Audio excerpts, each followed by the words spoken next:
Hey, there we go. Yeah, sorry about that, everybody. Yeah, I was running around last second trying to put this all together. So, all right, yeah. So we're gonna do Chihuahuas. It's 74.4% filled. I have six more. We're gonna jump in right now in 10 seconds. So anybody who wants in, jump in. And thank you, by the way. I would have had no idea. Like I didn't even remember to put me in the frame. So there's that. Uh, Waiting on four. So I've been getting some values in this contest today. I did a couple of them. Um, it was like this one. No, was it this? Yeah, so this one I planned on going stopping at James Conner with Bijan Taylor, Hampton Connor, and then Jaden Blue fell 23 picks to 170. And then I finally took a Cooper Cup share because he fell to pick 100. And then the only like I was weaker at receiver, and then Keenan or then Adam Thielen fell all the way to 190. So like I don't I don't know what I feel about this team, but there is some value in it. Let's make this slow pick real quick. I assume it's full. Uh, there, there we go. We got the three spot. We got Dark Side at the one, King of QC at the two, and that is all I rutting hard there at the five. Thanks everybody for coming in. If you could smash that like for me, it helps. I've been getting to a lot of Bijan today. I also flipped the board because I keep getting picked two or three or four, and Bijan's available like every time. So I flipped the board earlier today with Genty, just because I don't see anybody flip the board with Genty, and it turned out okay. Like I wanted a Genty Rice team, and I landed it. Uh, but it also pairs together with everybody on this side. So it's got Hampton in the fourth, um, and Trey McBride. So like it's kind of missing a little bit of power. It feels a little weaker, but it's very unique. So I like the team, although I understand it's not necessarily like at a glance it looks great or anything. I could if you guys want, I could bring that up in a different window and show you. But like flipping the board usually doesn't feel that bad. Yeah, I'm sitting around 8%, and I like them.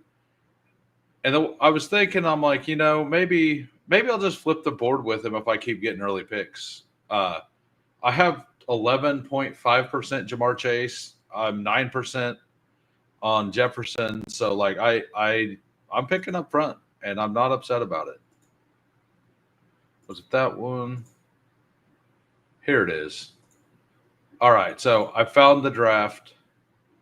I will share this screen. It ended up I got the Genty. That's what it was. I got the Genty double stack with Mahomes. So Mahomes, Drake May. We pulled Genty up to pick three to get unique. We got Judkins, Jordan Mason, Garendo, Jarquez, and Brashard Smith with Mahomes.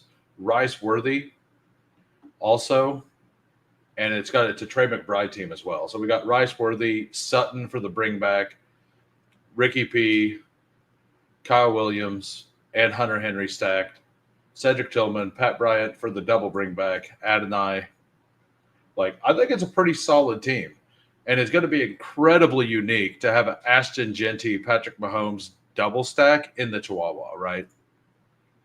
So I like it. I think it's a good idea to do that in this contest. If you are getting a ton of the picks early, I think flipping the board makes sense to do in this.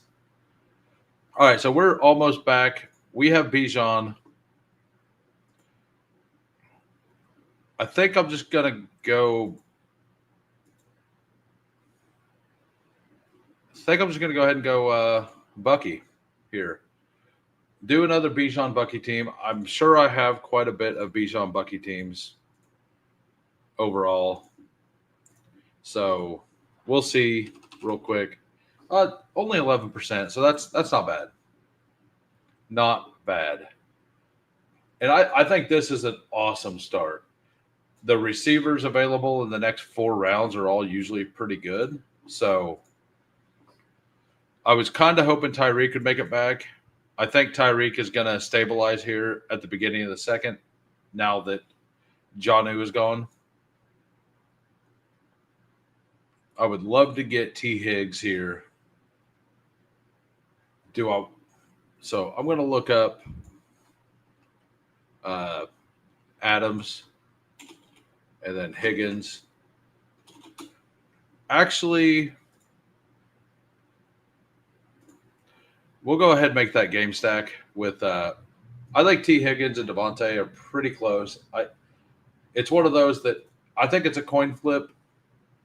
So I went ahead and with the coin flip, I took the Week 17 correlation instead. So through 3, we have Bijan, Bucky, Devontae Adams. Rutten here isn't a friend. He doesn't allow me to get Rashee Rice. How dare him? I've been pulling a league. Yeah, no, they really do. I was doing that in the big board, and a lot of those teams, like I have 3 Jamar Chase Lamar teams, and I have 1 Jamar Chase Josh Allen team in the big board, and they feel really good. Like especially in the big board when nobody had time to still do it. And as Pepper Tony's talking about here, like it's a time box contest. So something I've done is I've actually moved Rashee Rice all the way to 16th overall. In these time box contests, like it doesn't matter that people were getting him at 38, 39. That does not matter at all, right? So I've went ahead and moved him all the way up. Like he's neck and neck to me with Drake London and Lad McConkey. I have them all kind of together. And I don't think a lot of people are going to be willing to pull him all the way up the board like that, just from the thought that people are getting him elsewhere, whatever. That doesn't actually matter for this. So I'm kind of taking Rashee as soon as like pick 15's there, because I have him above Derrick Henry. I don't know that that's right, but I don't mind it either. I like the running back value on this side of the board. I like the running back value at the 5-6 turn a lot. So that's what weighs in to me wanting to push Derrick Henry down the board a little more. So like whenever it's because I like Joe Mixon, I like Chuba, I like Harvey, I like Travion Henderson. All right, so guess we'll just take more Worthy. I'm pretty happy that Xavier Worthy's been falling all the way back down. I like it. I'm becoming an ADP doesn't matter, bro, from like the second that I've been saying since the big board that exact thing. I've actually said the opposite of that. I've said that the tiers need to flip. I felt like everybody that was at the like from 39 to 32 were the better picks from the ones that were going up here.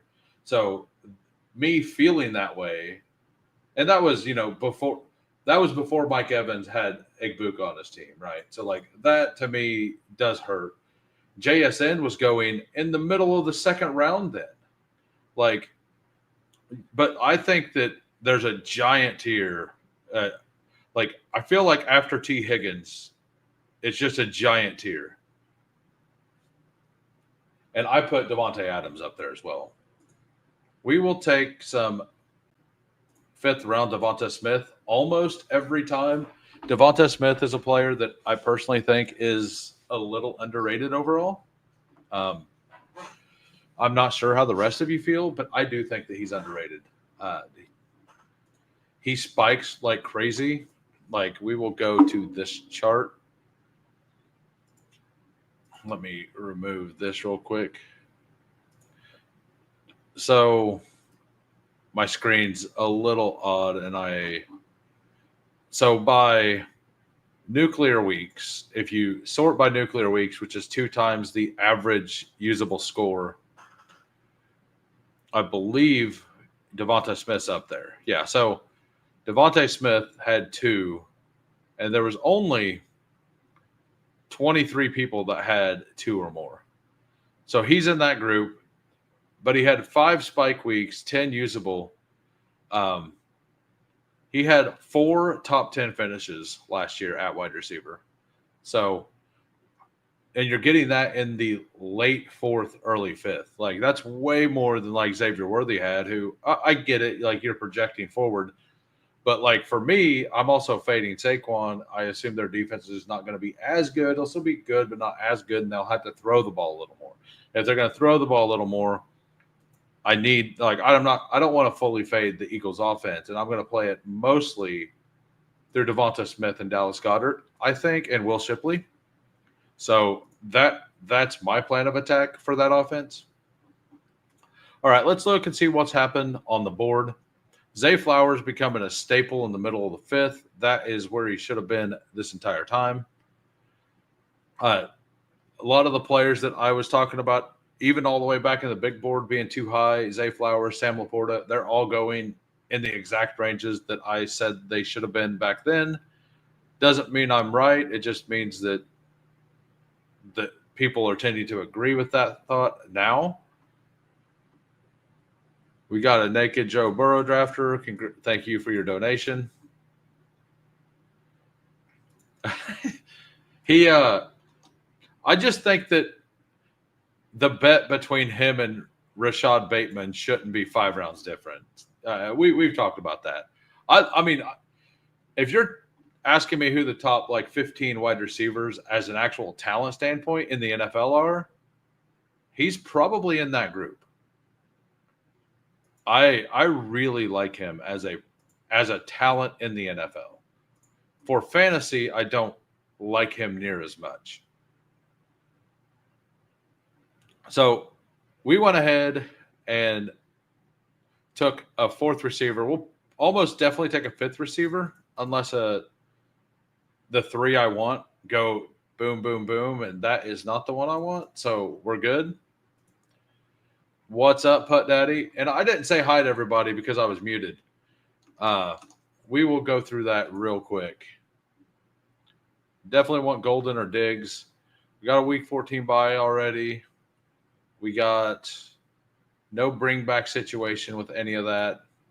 The choice was made for us. We will take Steph Diggs. Opens up my favorite quarterback to draft. So welcome, Greg. Welcome, Barry. Welcome, Scott. Welcome, Darkside. Welcome. This is Chaedo, right? Fantasy Football in Espanol. I believe that's your other name. I can't remember for sure. What's up, Candyman? Pepper Tony. And Putt Daddy. We got so through 7 rounds, I'm liking the team. We got Bijan Bucky, Devontae Adams, Xavier Worthy, Devonta Smith, Ricky Pearsall, Steph Diggs. I have a feeling that the 5 hole is going to take Patrick Mahomes if he makes it back to him. So I only have the stacking options of these 2 players right now, and that unless I want to go with one of the stacking with the running backs, right? So, yeah, I couldn't remember. I was like 95% sure, but I didn't want to get that mixed up either. Who all in here has signed up for Draft or Pass or interested? Like, who doesn't know what it is?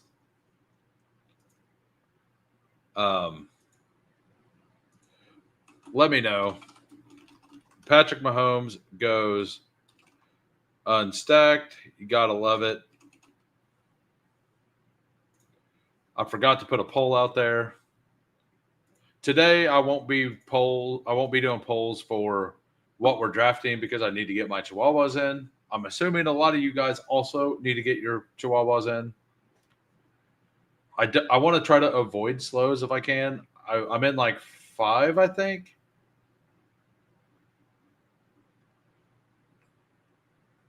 The reason I don't love the front end of the board is because of this right here. Like, I really don't love this area of the draft. I think I'm just going to take Jordan Mason. And if Baker makes it back around, I will take him to stack with Bucky. If he does, I don't love it though, but it is a defensible stack. It opens up Darren Waller. No, 60 of them. I'm at like 15 or something. Heard of it, but don't much of the past. I will show you. I will go over it after this. It's pretty cool. It basically just gives you 2 rosters, tells you if it's like an eliminator, pre-draft, post-draft, super flex, and you have to choose one. You choose which one you would take, like which one you like the most, and you basically upload your and like all of your teams into it, and everybody who is playing, all of their teams are within the matrix, and it just randomly gives you people to vote on. It's pretty awesome. I'm pretty addicted to it. So we get Baker Mayfield back around. Jordan Mason allows me to not take another running back like Bucky, Bijan, Jordan Mason. I'm probably going to stop at 5, and I probably won't take 2 more until like the last few rounds. I still can take 6. Like my wide receivers don't feel bad. I got 5 of them. If I get Drake May back here, I'll be fine stopping at 2 as well. If I don't get Drake May, I'm going to have to pull some shenanigans. So I'll have to ruin somebody's day. Let's look at what Darkside's done. Jefferson at 101. Love it. Marvin Harrison, Garrett Wilson, Kenneth Walker flipping the board. That's another smart flip. Like these 2 with Jefferson. I like that quite a bit. Debo, Quinshawn, Fields. You got your stack. Tyler Warren. I don't know about you, but I really don't like the Garrett Wilson pick if I don't land Field. So I take Field no matter where I'm at on the board. If I've taken Garrett Wilson and Fields is available to me in the 8th round, I take him 100% of the time. What's up, Tyler? Thank you for stopping in. Emo Cowboy. I need to remove that. I don't love the way that combination tool works. Like it's super useful, but it kind of sits in the way. But I mean, it's just an addition. How it comes up from the bottom, like if I could move it around on my screen where I wanted it. You missed the epic start to where I didn't put myself into the StreamYard box, and I was talking, and there was no sound because I wasn't there, and I was just starting to go. It was a good start. Started off strong. We're going to end stronger. You got to make me pass on Cam Scadaboo at pick. What is this? 117, 118. I mean, I'm happy either way. I either get Drake May to stack up with Diggs, or I get Cam Scadaboo. We will take this. So we have Baker Mayfield, Drake May, Bijan, Bucky, Jordan Mason, Devonta, Xavier Worthy, Devonta Smith, Devontae Adams, Devonta Smith, Ricky P, Steph Diggs. Just after Rice in the Chihuahua, did I see he's good for the season? I mean, I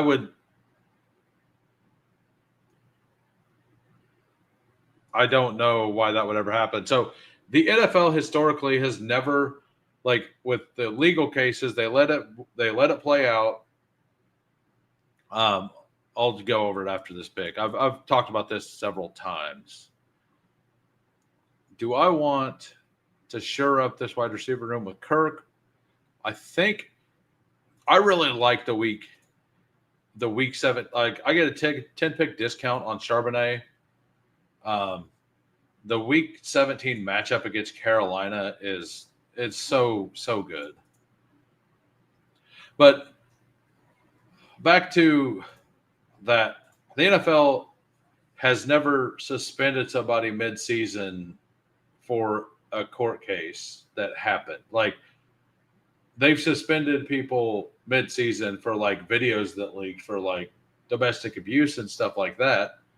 But like with the legal stuff, they usually wait until the following season. Like with Alvin Kamara, like stuff like that. Like the Ezekiel, people will talk about Ezekiel Elliott because Zeke got suspended in the middle of the season due to like the court case happened.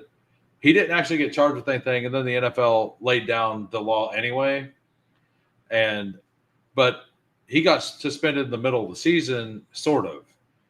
He appealed the suspension at the beginning of the season, and then since the suspension was already laid out, whenever the appeal happened, then he was suspended in the middle of the season. So I would be extremely shocked if Rashee Rice misses a single game this year due to that. I'm drafted that way. Maybe the NFL changes the precedent. Who knows? I don't know. Who does not know? Who is fairly certain that it's not going to happen? I would be pretty shocked if it does. What's up, Who Daddy and Who Crew? Hope everyone's having a good Sunday evening. I am. And we will be drafting more Chihuahuas after this. So if you stick around, you can hop in. Would be appreciated. All right, so back to me. I would love Hollywood here. That would be a nice fit with this wide receiver room. I'm still high on Jack Bash myself.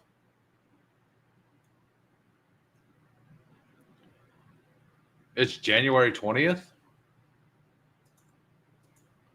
I don't have a tight end yet. I don't get to a lot of Isaiah Likely. I think this is a good. I'm going to end with 3 tight ends in this build. So yeah, if the court date's then it doesn't matter, right? Like especially for us. And I highly doubt they would suspend him mid-season. Speaking of this, though, there is something that happened today that I don't know people are really talking about. I haven't verified that it was actually truth or not, but I did see that Kevontae Turpin was found with drugs and a gun. He got charged today or arrested. Let me see if I can find it. So, which that's one of those things. It would wait until later as well. Cowboys superstar Kevontae Turpin was arrested this morning on gun and weed charges. His immediate response to the officer was, "I thought this was Texas." I mean, weed is actually illegal in Texas, I believe, but maybe I'm wrong. Emo can, if he's actually listening instead of just hiding in the chat, he would know. I don't know what the laws are there. I know that it also depends on how much you have on you and stuff like that, right? For intent to sell, stuff like that. But it's not legal advice. But I wouldn't expect that to be that big of a deal. I'll probably he's a fringe French 18th round pick anyway that I love as a bring back. I'll probably mix him in a lot less now. But yeah, that happened today, or I seen that today. It may have happened the other day. So we ended up getting Jack Best there. Like that opens up Geno Smith if I want to add a third quarterback.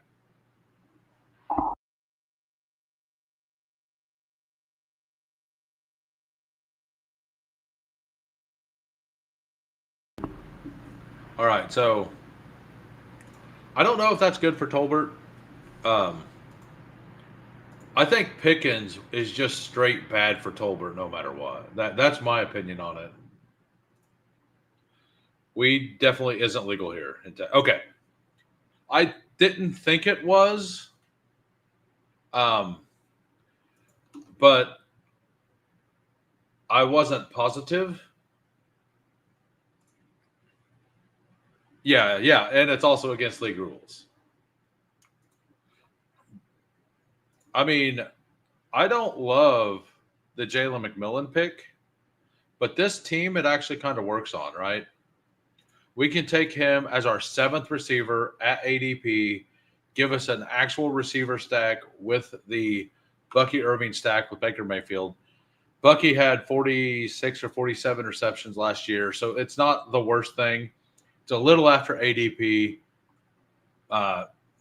Done at wide receiver. Like that's a pretty strong wide receiver group for starting Bijan Bucky. Probably just fire up Hunter Henry here. Get a third tight end. Take two running backs later. I feel pretty comfortable with just Drake May, Baker Mayfield in this contest. Save too many of these Chihuahuas. Now, yeah. I don't know if it's going to be available in the AM. I started like once every hour and a half or 2 hours, I entered a slow. Or it's actually about every 3 hours, I entered a slow for like 10 hours or something. I started 4 of them, and then I started another one right before the stream. I'm not sure if I'll be able to get to them. And for those who do not subscribe to Chad Candles, go give him a sub. He's a good watch in the early mornings. I need to bring the board up. And I believe we finalized he will be coming on this channel on Wednesday afternoon, 4 p.m. Central. So I look forward to that. It should be an awesome time. So, and I will be shouting him out again then for sure. I need to reach. I'm not sure what we're going to draft, either a BBM or a sprint. I tend to like sprints more. I'll let him choose though. Appreciate the kind words. Definitely excited to join Wednesday. Okay. I didn't double check, but I thought I read that, and I was half asleep when I read it. So, but yeah. And then tomorrow, on top of that, JT Bestball will be here. So Tuesday, I think I know what I'm going to do on Tuesday. For those who know what Spoiled Banana Society is, I think I'm going to try to do my Spoiled Banana Society draft that day. I have no idea how long that'll take to fill any of that, but I do look forward to it. Let's see. My boy is still available. There's a lot of late running backs that I do like. I would love to get Mason Taylor, or I'd love to get K. Otten here, or Jarquez Hunter, Dylan Sampson, Brashard Smith. I like mixing in Taj Brooks, Trevor, Keaton Mitchell. I do want a third tight end here. So my first pick will probably be either the bring back or Cade Otton.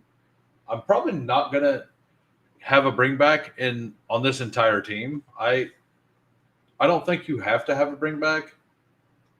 It's nice. I have a bring back in the Bijan Devontae Adams thing. But I don't have one. I just have an ugly Buck stack, a non-Godwin Egbuka. I have all the Bucks that aren't high picks. That's what I have. Well, I guess I can't say that because I have Bucky. So I have the Bucky, Jalen McMillan, Cade Otton. That's like the ugliest Buck stack you could possibly make. But that's what we're here for. Ugly stacks. I think I want to get my Dylan Sampson up a little bit. I haven't updated my exposures for over a week. So I will be doing that tomorrow. I'm going to go over my ranks again, fix all that. We will take Dylan Sampson. We have one more pick. I'm fine there. I'm fine at wide receiver. I think we just add a sixth running back to this team, although we started with Bijan Bucky. I think trying to hit a flex for your the week 17 matchup at running back is a fairly smart way to do it. There is a certain player that I don't draft very often that I'm interested in with this pick. I mean, I could use it. I don't know. Do we need another wide receiver? Maybe we need another wide receiver. Devontae Adams, Worthy, Devonta Smith, Ricky Pearsall, Stephon Diggs, Jack Besh, Jalen McMillan. If we go with a wide receiver, I think we may go with a receiver here. I don't feel bad about this team at all, though. I mean, Keenan Allen would be awesome for this as like nearly the last pick of the draft. Yeah, so after this draft is over, I will go over the drafter pass if you guys want. If you guys do not care about it, that's fine. But if any single person wants me to show it for a minute, I will do that. I could go with the Nick Westbrook-Hakine or the Malik Washington, like the rare bringback option here.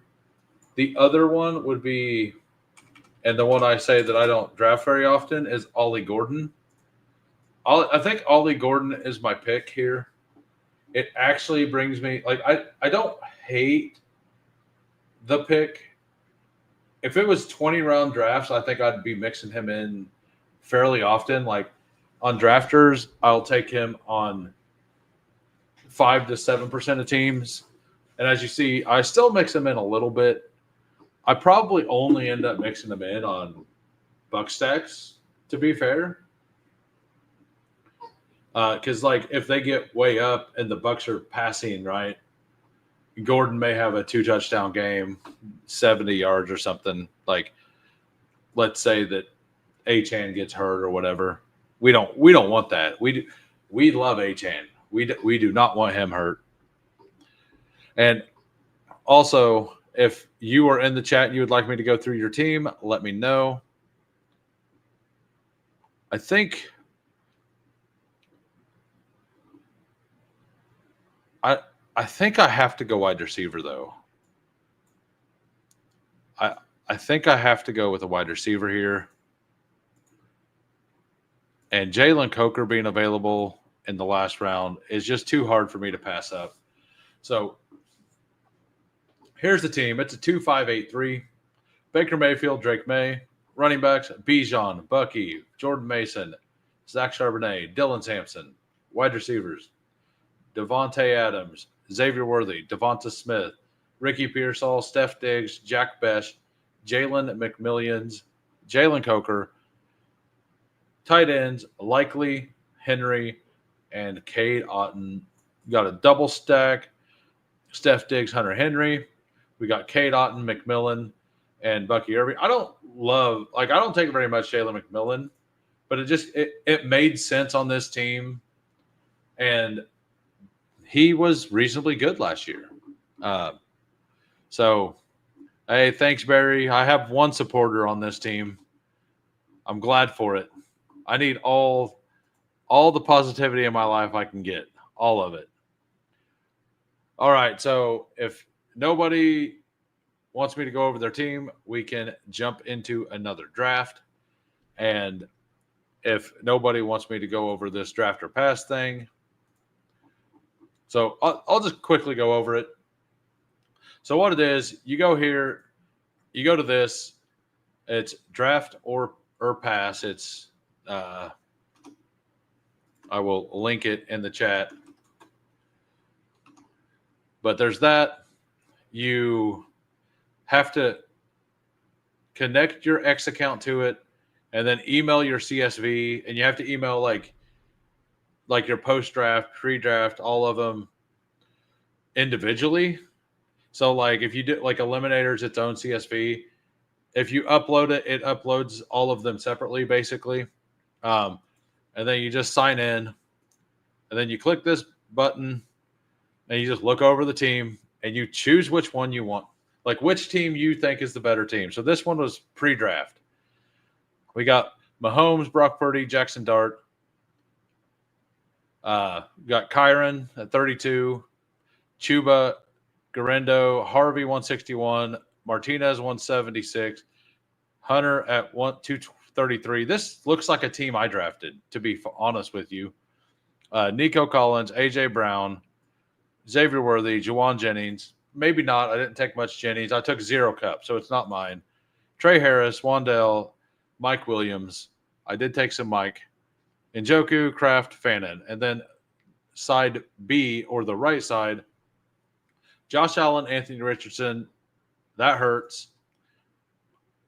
Taylor, Walker, ETN, Ray Davis, RJ Harvey at 204, Jarquez Hunter. So both of these got the massive deals there. I like the top end there, but the quarterbacks here a lot more. Brian Thomas, Jaden Reed, Josh Downs, Pearsall, Keon Coleman, Isaiah Bond, Elijah Moore with the stack randomly. Thielen, like that's a very solid. Like I think I like this team better, even though A-Rich is there. I'm not sure what you guys think. I don't love the Cooper Kupp pick. I don't know. They're like both of these teams are very, very good. Like I don't like the Isaiah Bond at all. I don't like. What do you guys think? Do you guys like side A, side B? Hey, what's up, Green Bean? And what is up, David Lutomsky? Who hummus? Exactly. Like, yeah, that was pretty great. Like when Maddox did that. I think side A being this side, I think I agree. It's very close though, right? So you click it. 0. Sorry. The chat does not like they were a very good team and BSP 2727. So then you can go over here to this leaderboard, click win percentage, and it tells you like all the ones, like it actually tracks all this. So like I'm down here at like 53%ish. I'm at 53% even. You can click on the names, like Nez is close to that. Nez is here now. Click view, like, and then these are the best teams according to the head-to-head matchups. Yeah, that is tough. Like it was a tough, like it was 50-50, right? And a lot of them end up being that way. So like I have this German Shepherd that's 5-0. Like these are all the good ones. And then I can sort by losses as well. I have this Bestball Mania that's 0-7. I've got a puppy that's 0-6. I got a pug that was not good. I have some bad teams. I have some good teams, like everybody, right? But yeah, you just sit around, vote on teams. It's a good time. But we are about to join another Chihuahua. We are entering another Chihuahua. It's 76. It went up 2% while I was streaming that. So in 10 seconds, 20-second Chihuahua. Good luck, everyone. Yeah, it was. I mean, those were two really good teams, right? And it's very addicting to sit there and like just do it over and over again. Sometimes you're like very split. Like, so Steph Miller messaged me and she's on there now. And I feel bad because there's so many teams on there that are like really, really bad structure. Every single time her teams are up, it's a good structure team versus a good structure team. And I'm like 33, it's like 30% or something is all I picked her teams. But it's just because they're like those two teams there to where it's basically a coin flip and it's like a minor thing, like a little bit of ADP value on somebody is what the difference is instead of a structure thing or like a bring back kind of thing, right? So we got Pepper Tony in the 2-hole, Dark Side in the 3. We got the 7. Thad's got the 9. King of QC's got the 10. Money Mike 1322. I don't know who you are. I think I've seen that name in here before. Good luck to everybody. And we are going to be drafting all night. I'm hoping to get to 30 likes by the end of this video, like the end of this draft. If we get to 30, I will definitely do a third draft. I will probably do a third either way. But if we get up to 30, I will definitely be doing a second or a third draft. And it will also be a Chihuahua. But yeah, I would. And so there.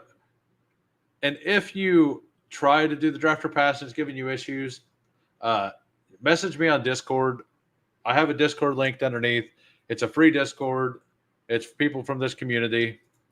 So I am Puka over Neighbors. Yeah, I'm just going to go ahead. Like, I have a lot more Puka because I got, like, I made a stand on Puka in a contest. Like, I took him from the 1-hole all the way till he was gone. Like, I did like 3 of them. It was one of the 20 max. And I was just like, I'm going to make a Puka stand here. And so, like, the Spoiled Banana Society thing, I think, is also interesting because, like, you're not betting on players, you're betting on team positions. I think I like the Rams wide receiver 1 more than the Cowboys wide receiver 1.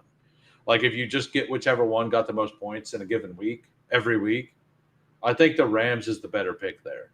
So, like, there are actually some edges that I think, like, there are some things I'm definitely going to attack in that contest. I only have one entry. I'm hoping to do that Tuesday.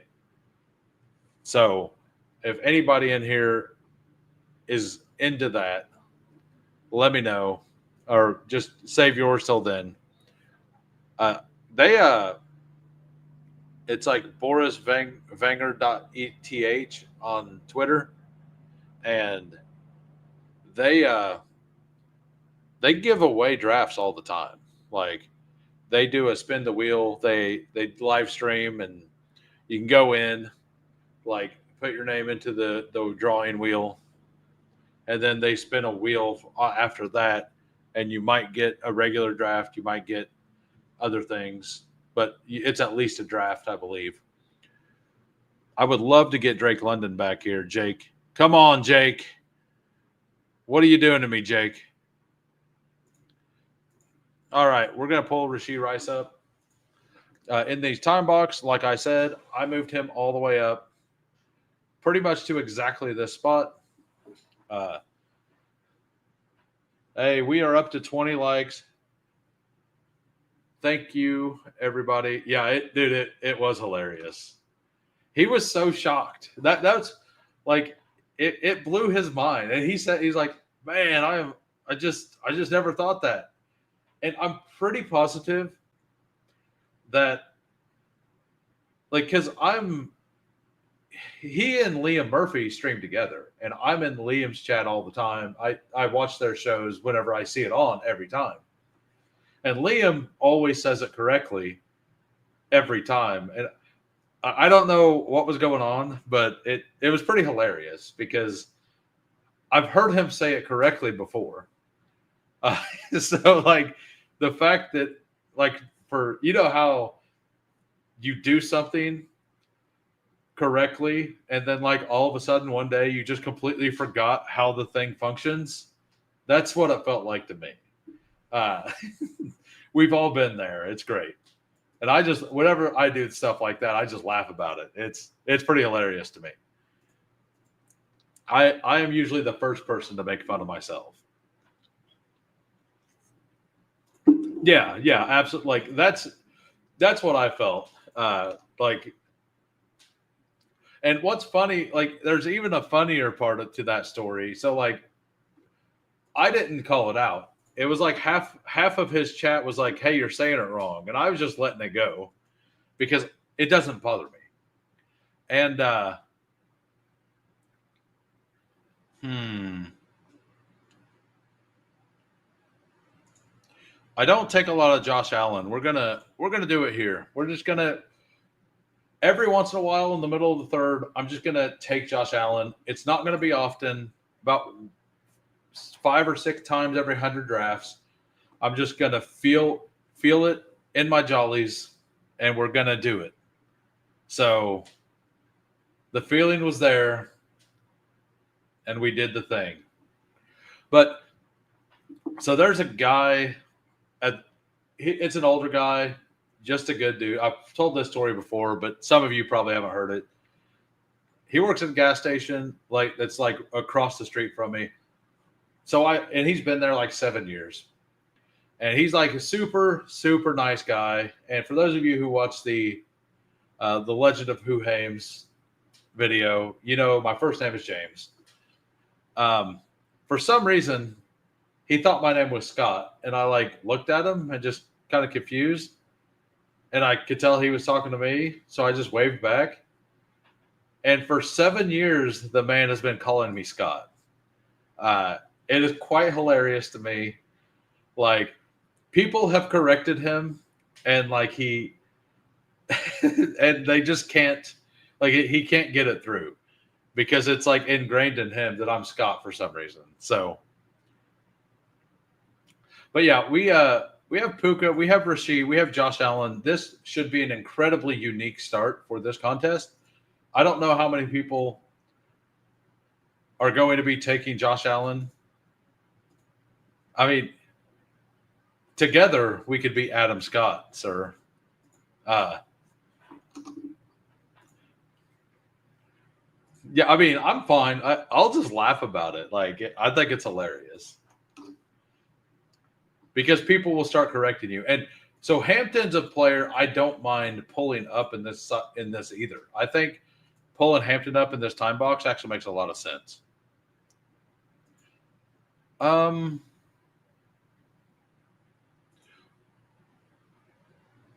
Yeah, we'll take DJ Moore.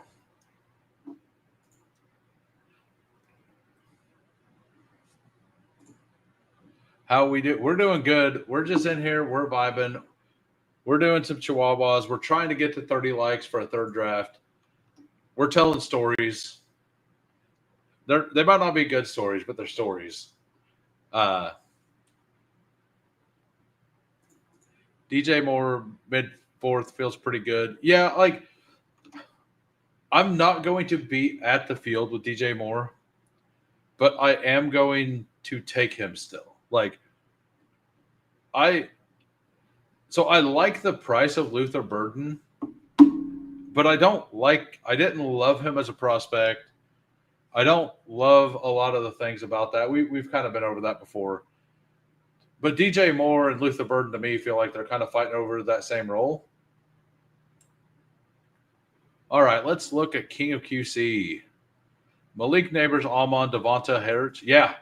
And so for these contests that are all like gonna fill in a day and you get 25 attempts at them, doing unique things feel like this is gonna feel slightly weaker than a normal lineup, but not that much weaker than a normal lineup.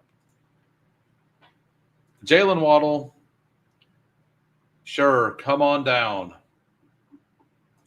We could do the ultimate thing. I mean, yeah, we're going to take Waddle.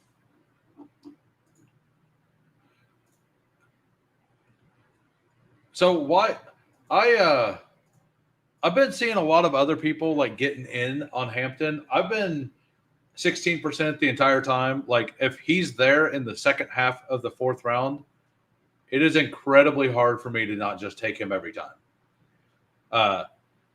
Like pre-draft, me and Al Boogie were both like, we didn't even talk about it. We just both started doing it. And then we shared some teams like, oh yeah, I've done that too. But we were pulling Nico Collins up. Or no, this was in the original puppy because the scheduled came out.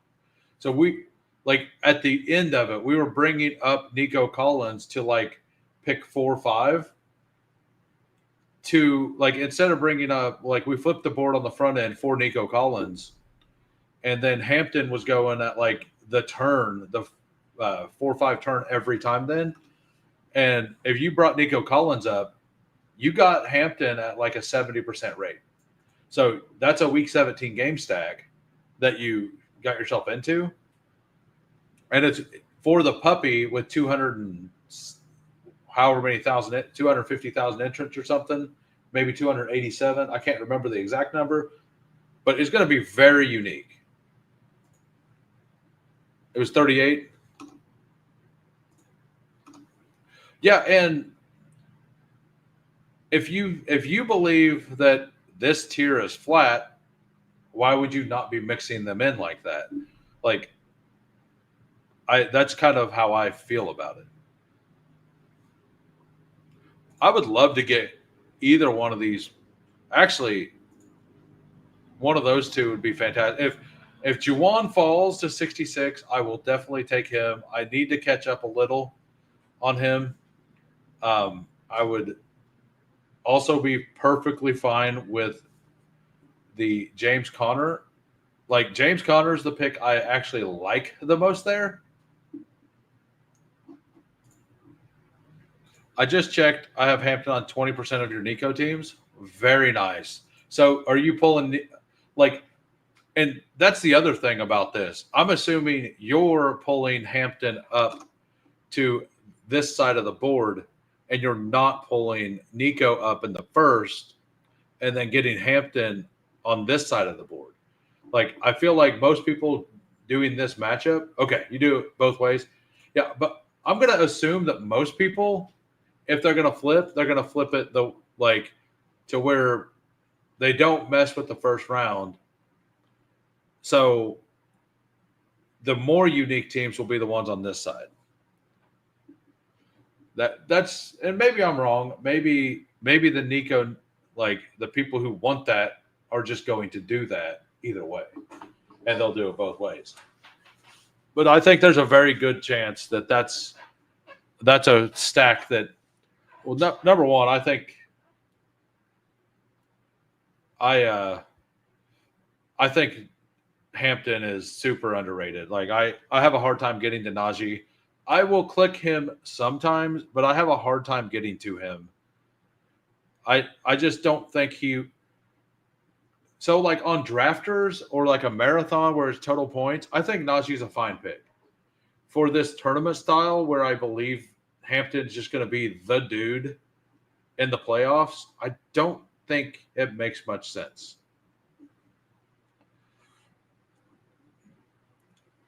Would love to get any of these three.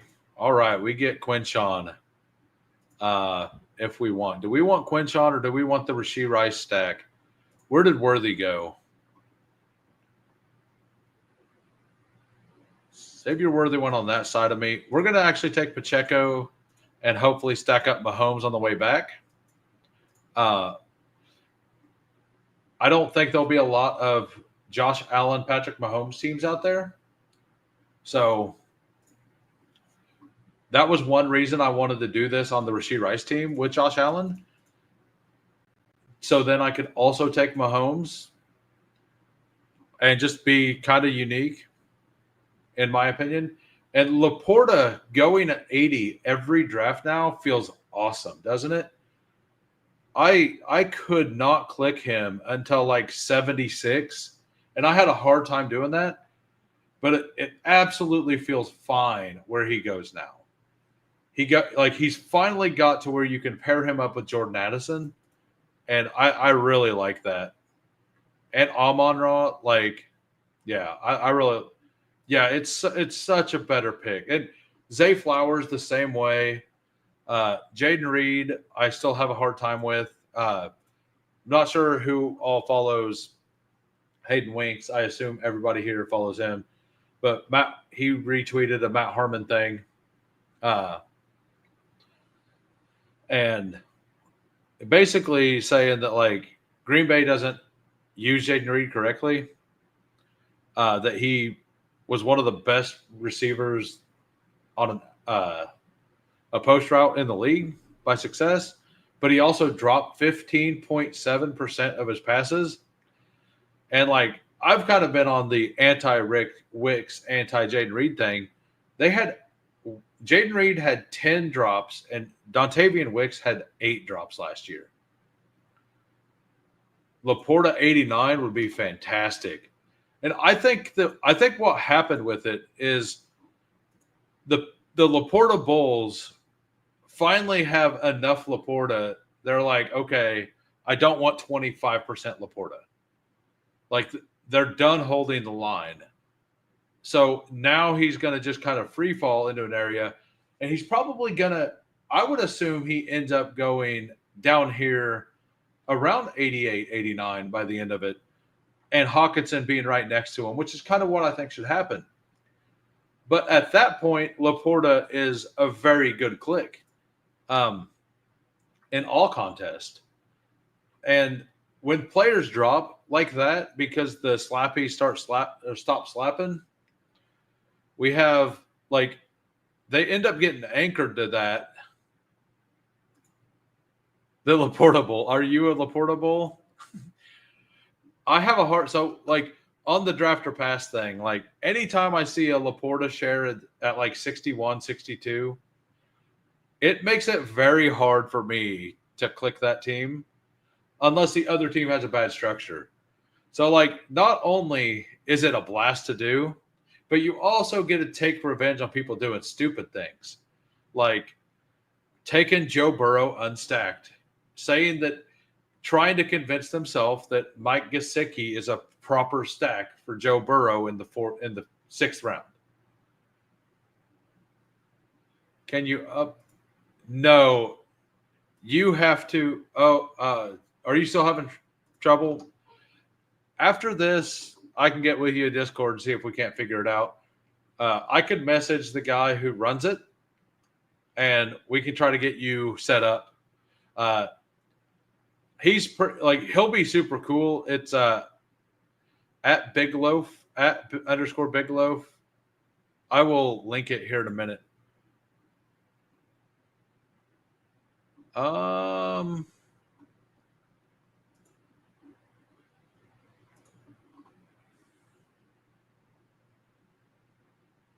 Do we do that? I think we take Trey Harris here, actually.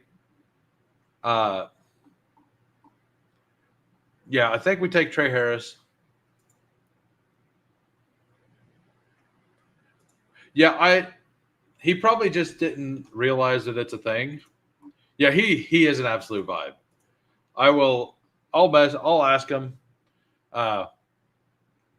Let me find his X information real quick. It is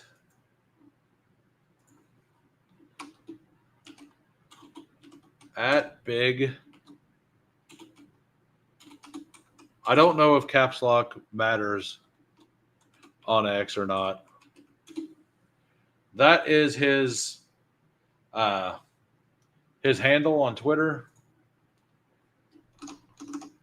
If you message him, he said he told, like, I will try to work with you. If you want to message him, you can. He said if I have trouble helping anybody out, like, he has no problem other people, like, just messaging him as well. Like, if they're having trouble setting it up, like, it's only a week old, so, like, getting in now makes a lot of sense. It doesn't cost anything. There's no charge.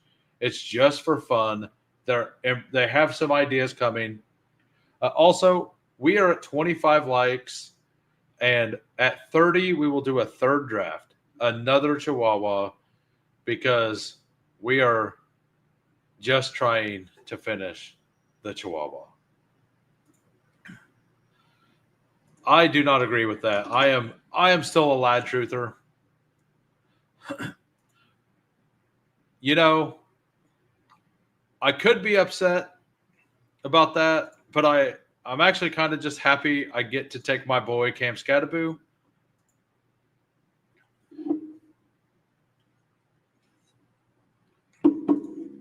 Also, we have 14 watching on X right now. A little lower than usual, but if you're on the X side, the YouTube side is usually they're very interactive. The chat goes pretty well. Coming on over here, giving me a sub. I was at 224 when I started this. I don't know if I've got any today or any more today. Um, at 253, I will be doing a blindfolded draft. We can go over the details of that later, but I'm hoping by the end of next week I'm there. I'm hoping that I've got a little bit of steam this week, I think. So maybe things start going better. And I have decided that at 501 subs, we'll just do 500 because 500 is the actual number to allow super chats. So at 500, I'll be doing a 12-hour live stream. Not sure what it'll be a weekday, which will be bad for some people. I will probably just do like noon to midnight. I think that would cover the most bases, and that would allow me to be able to have the most guests on. All right, so I love Tucker Kraft in this area. He's such a good pick. And in this contest, I like to have two middling tight ends for the most part. Like if McBride falls or Bowers falls, like I like them. Hey, we got to 30. Thanks everybody. All my files are light gray and unattachable. Yeah, like I said, after I'm off stream, I'll pop in the Discord. We can get into a chat or whatever. I don't know if anybody nobody's noticed this. I've never seen it used. But my Discord actually has a voice channel at the very bottom open to anybody wanting to use it. If they want to talk or whatever, like it's open. If they start getting used, I can always add a few more. I've never used it, but like if anybody is interested in that and is having trouble after the stream, I can jump in there and help anybody out, assuming that I can figure it out. I'm still new to doing that, and if not, Big Loaf will definitely be able to help you. So right now, the team 2-3-5-1, unstacked Josh Allen, Patrick Mahomes, James Conner, Isaiah Pacheco, Cam Scattaboo. Definitely need some explosiveness in this room. We'll get some guys later. Puka, Rashi, DJ Moore, Jalen Waddle, Trey Harris, and Tucker Kraft. This would be a Dalton Kincaid team if this guy doesn't snipe me again. I know who my pick after that's going to be. This is going to definitely be a 6. It's definitely a 2 quarterback team. I might stop at 2 here. It might be a 2-6-8-2. I love Jaden Blue when he falls to 171 like he did earlier for me. Overall, I didn't like him as he was going at like 130, 125, 130. I did not like that. I don't mind the upside swing, like a very ambiguous backfield. I don't take I don't take Javonte. Miles Sanders has moved up enough. He's not like an instant click every draft now. So, and Jaden Blue also fell like 15 picks. So I don't mind Jaden Blue at 140-ish.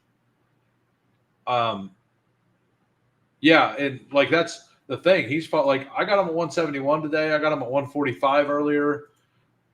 like I think the slappies have stopped slapping on a lot of players. Because the same thing happened with Colston Loveland, right? And Luther Burden. Luther Burden was anchored to pick 95 forever. And then I'm assuming the people with high exposures were finally like, I can't have 38% Luther Burden as a wide receiver 4 on their team. Possibly. Like, there is a chance. I'm not saying that happens, but if you count Colston Loveland, he may just be the wide receiver or the receiving option number 4. So I think that, and like Travis Hunter, the same thing. Like when he fell a lot, right? I think that of like those players were being pushed up quite a bit, and by the same people over and over again. And if those people have gotten scared off of them, I think that's we'll take Isaac Garendo here. A nice fit with this. Some explosion for sure, and a little bit of a discount. So I think that's what's happening is people are realizing they don't want to have 30% of a player that they can take every single time at the ADP that they were getting them at. And the other people, even though they're to a clickable range, like I see this all the time. Like people will let a person fall and like they think the ADP is way too high, right? And then once the ADP gets to where they kind of liked it, like would have liked it originally, they don't reassess things and take that player there. So I think that's a big advantage is if you understand where you like players and you mix them in a little bit if they fall from ADP, if they're higher than you want. I really want a Pat Bryant there. I almost took Pat Bryant over Garendo there, but I don't need the Week 17 bring back. And if Garendo was gone, I would have actually just slapped Pat Bryant. And like right here, Jaden Blue went at 155. I still have him rated a little under that. I'm probably going to move him up, though. So, but yeah, being able to adjust, like realize that, okay, this, like Zay Flowers, he was going middle of the 4th. And since Big Board, I was saying he needs to go in the middle of the 5th or late 5th. He's there now. I click him sometime. I still don't like the click, but I mix him in now that he's at an ADP that I can stomach. I'll be doing the same with Jaden Blue. I'll be doing the same with Sam Laporta. I think everybody should do that when the players that they thought were massively overpriced do fall. Now, if the player is I have one fan, a single fan right there. Adam Thielen, like, do I want him?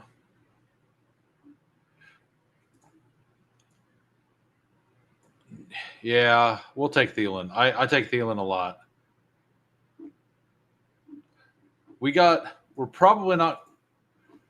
I think I know who my next pick needs to be. We'll see. We'll see if he's there. I don't know if I explained that very well. I feel like I probably did with the understand what you believe. I'm not a very big Jalen Wright guy. I have more than I thought I would.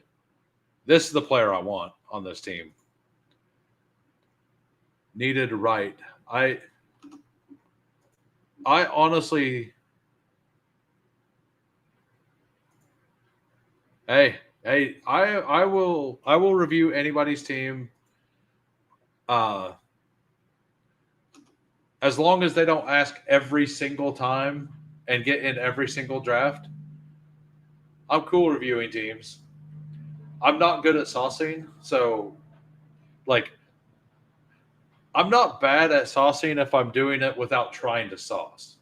Like if I just read through a team and I see some shit I don't like, I'm decent at it. But if I'm trying to do it, I guess I buckle under pressure. I guess I can't handle the sauce. It's such a great mantle that I just can't get there. I don't know, but and I'm sure you guys all know. I have no problem telling you my opinion on a player, and I think that structure matters more than anything whenever building a team. I click right, but yeah, that's well. I kind of I 100% just prefer like I think that Ollie Gordon was brought there because Jalen Wright couldn't do what they wanted him to do. Maybe I'm wrong. We end up getting Shipley back. Probably, definitely going to add a seventh receiver.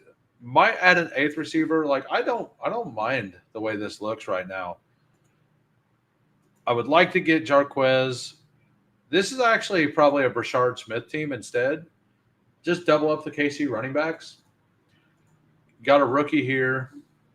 We have our rookie wide receiver there. We got the bring back with Will Shipley, who I really like Shipley anyway.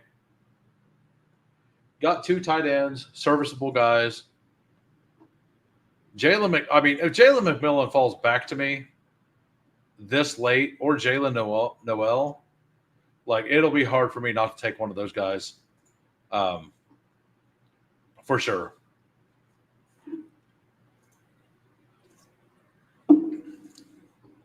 I was out on right, but he came to ATO OT. I don't know what I just said, but OTA is in amazing shape. I wish him luck. I really do. I wasn't I wasn't really into him as a prospect either. So it's whenever a player you don't like. I mean, you all know this, but when a player that you don't love as a rookie, if you do dynasty stuff, if they don't succeed year one, it is very hard for you to find the light, right? Like it's very hard for you to really see a workout. Yeah, let me guess. In the best shape of his life.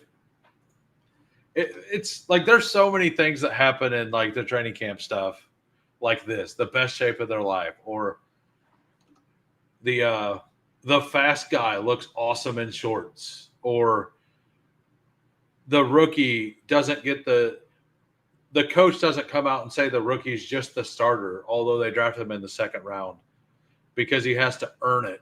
So he doesn't want to knock the I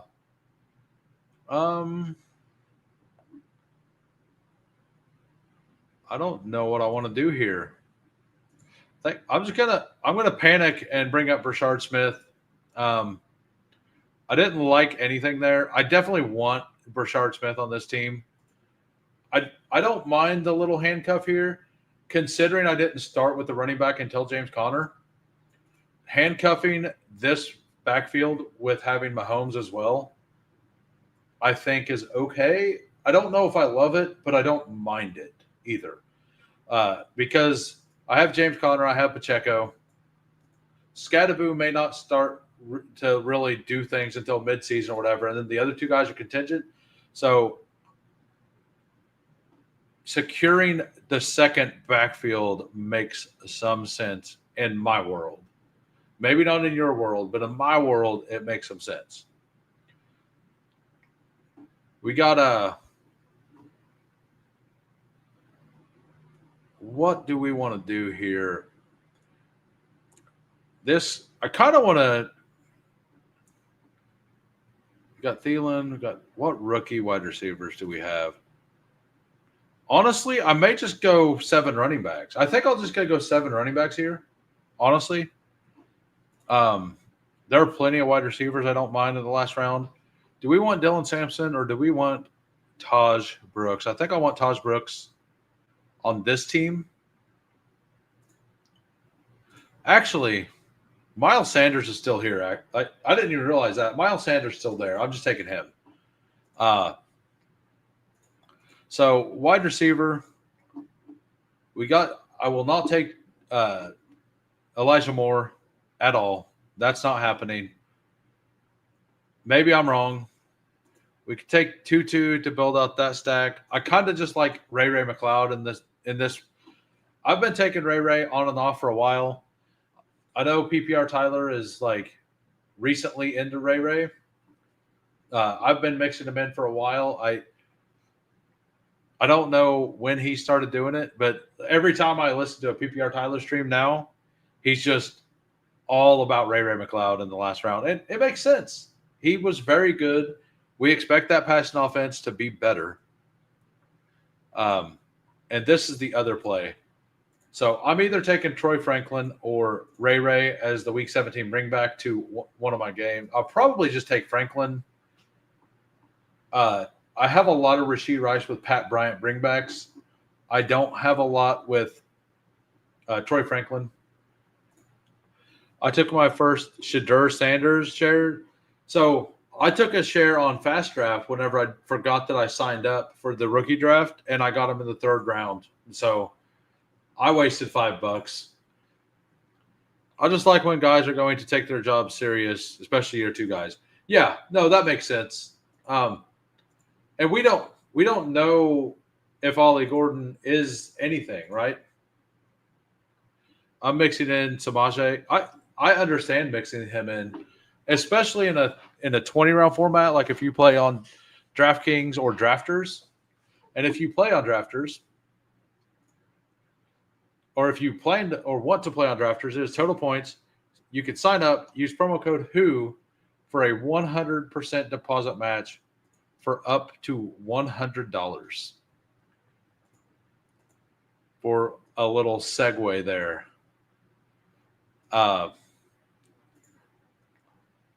It really is, but he wasn't that bad week 1, supposedly.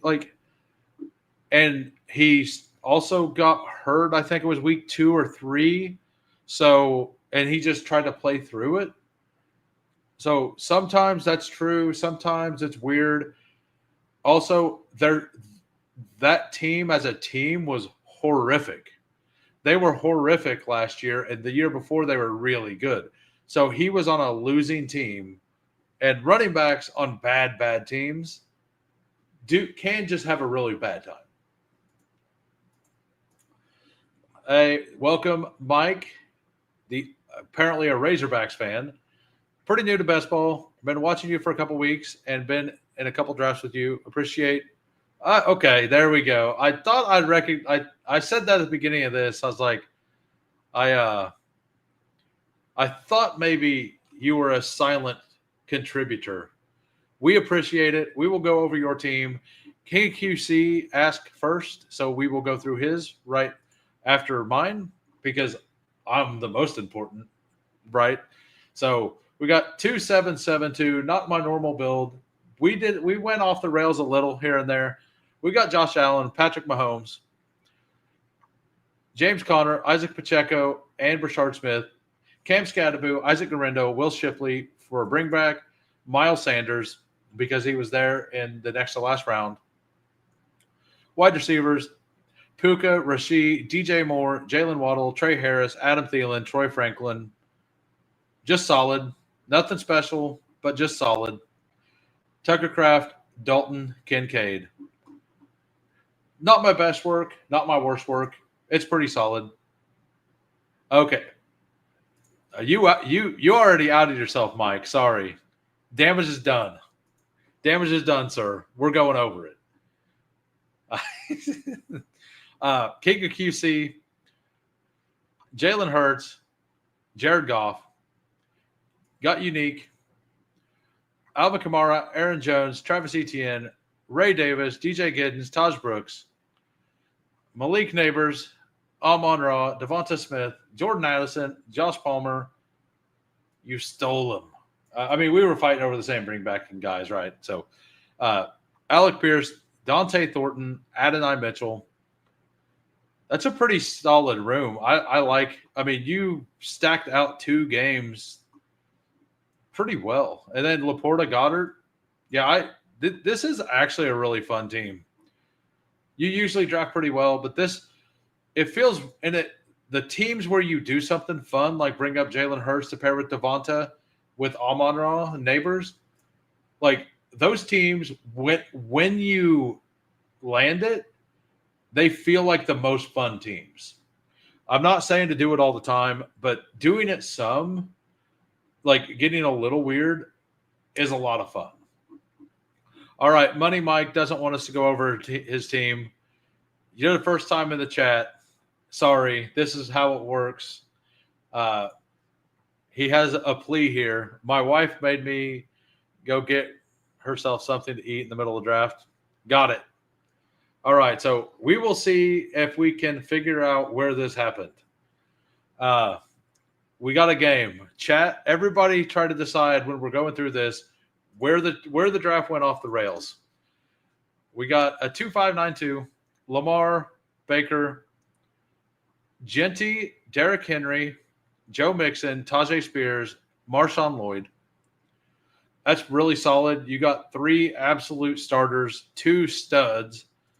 Tajay Spears is a really good late guy, and you got to bring back on your Lamar there. Mike Evans, Jerry Jeudy, Egbuka. You got the double stack there.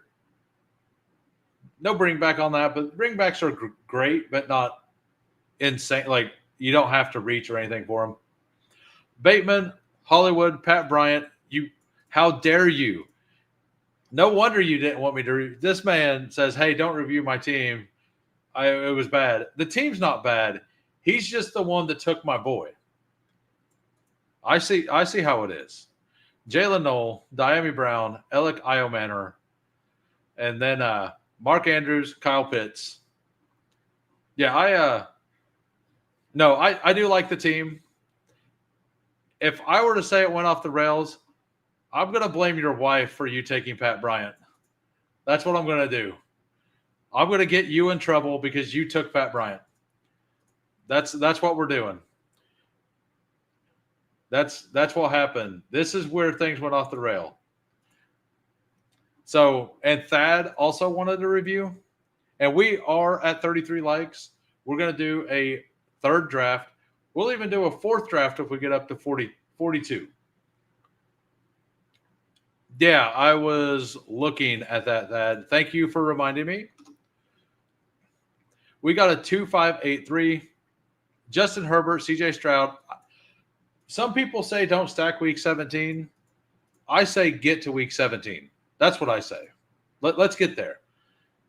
Hampton, Kenneth Walker, Travion Henderson, Quinshawn, Dylan Sampson, Nico Ladd.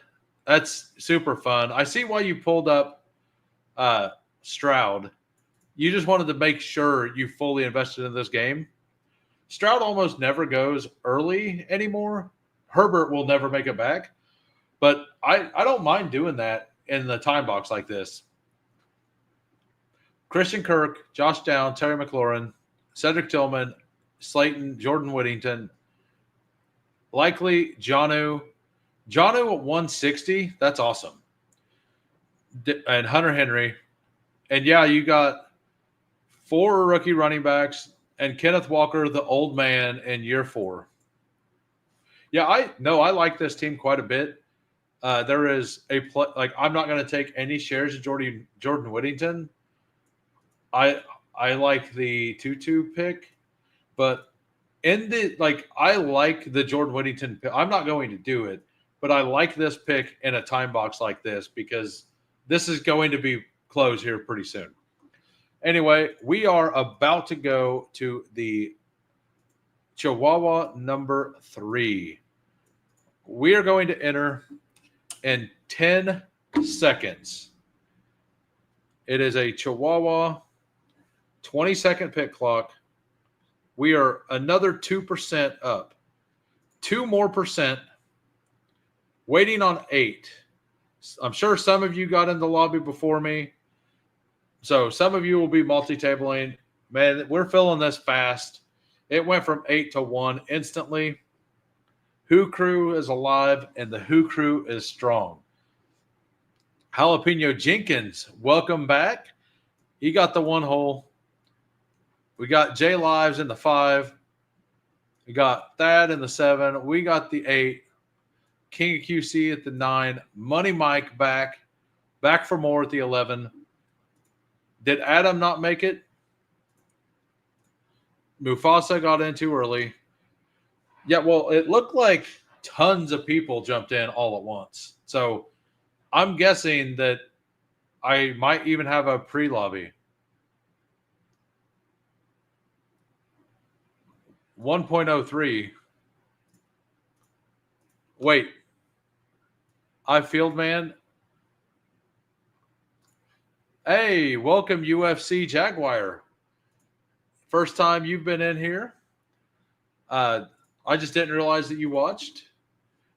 I hope you enjoy the channel.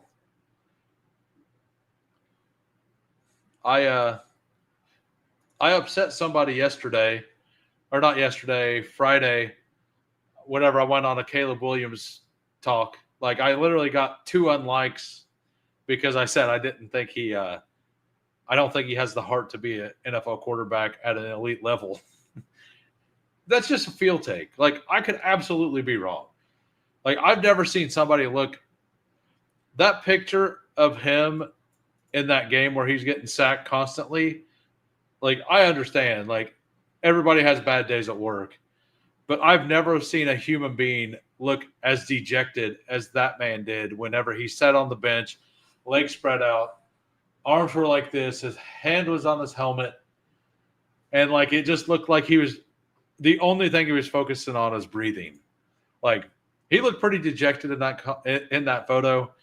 And, like, I can't get that mental image out of my head. I just can't. Yeah.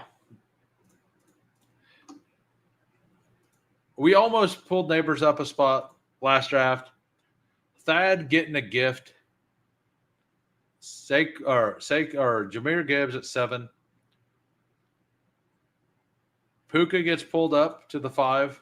Yeah, I think these, like, flipping the board on the front end in this contest makes a little bit of sense.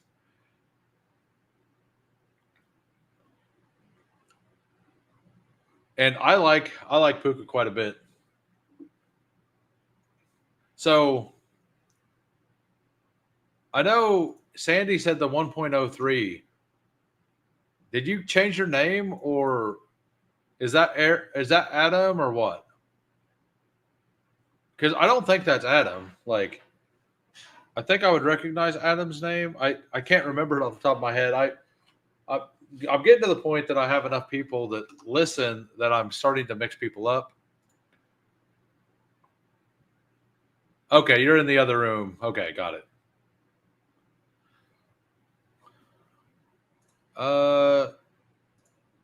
Yeah, let's just do the thing. That's right. ADW1. I figured I would remember it if I seen it. Got it. Hey, welcome back, BMAC 98. Hope you're having a great weekend. I was on like 2 hours of sleep, went into work today, and then I was like, you know what? I think drafting Chihuahua sounded like a lot more fun. So I left. And I do not regret that decision. I do not regret it. I left. I drafted a couple Chihuahuas. I slept 4 hours. I got back up. Then I started the stream. And welcome, Rickman Cruiser. That's a unique YouTube name, sir. It's okay. I pulled Saquon Ladd. Ooh. That's Saquon's starting to fall to pick 7 every once in a while. I mean, my 4th was pretty good. I didn't get to sleep the last 2 days because, well, I still work on the weekend. So, well, I was supposed to work on the weekends, I guess I should say, since I went home early today. But, like yesterday, I worked a full 12, but I couldn't sleep the night of the 4th. Obviously, I had to get up at 3 a.m. I'm not upset at this, but like everybody's shooting fireworks off. Well, I'm a light sleeper, so I just slept a couple hours. And then last night, my friends had their thing, so I was out there for a while, and I only slept a couple hours, and I wasn't, sometimes you're just not in the mood. And since I have time available to use whenever I want, I use my time because I wanted. I like bringing up Lamar with Jamar Chase. I do. I really like that in these time boxes. Like that's like my favorite thing. I actually got a Jamar Chase at 2 pick earlier today. I hadn't seen Jamar not go 101 for a while. So, and by the way, I said 40, I think I said 42 likes for a 4th draft. I'm sure we can get there. I have faith in the Who Crew.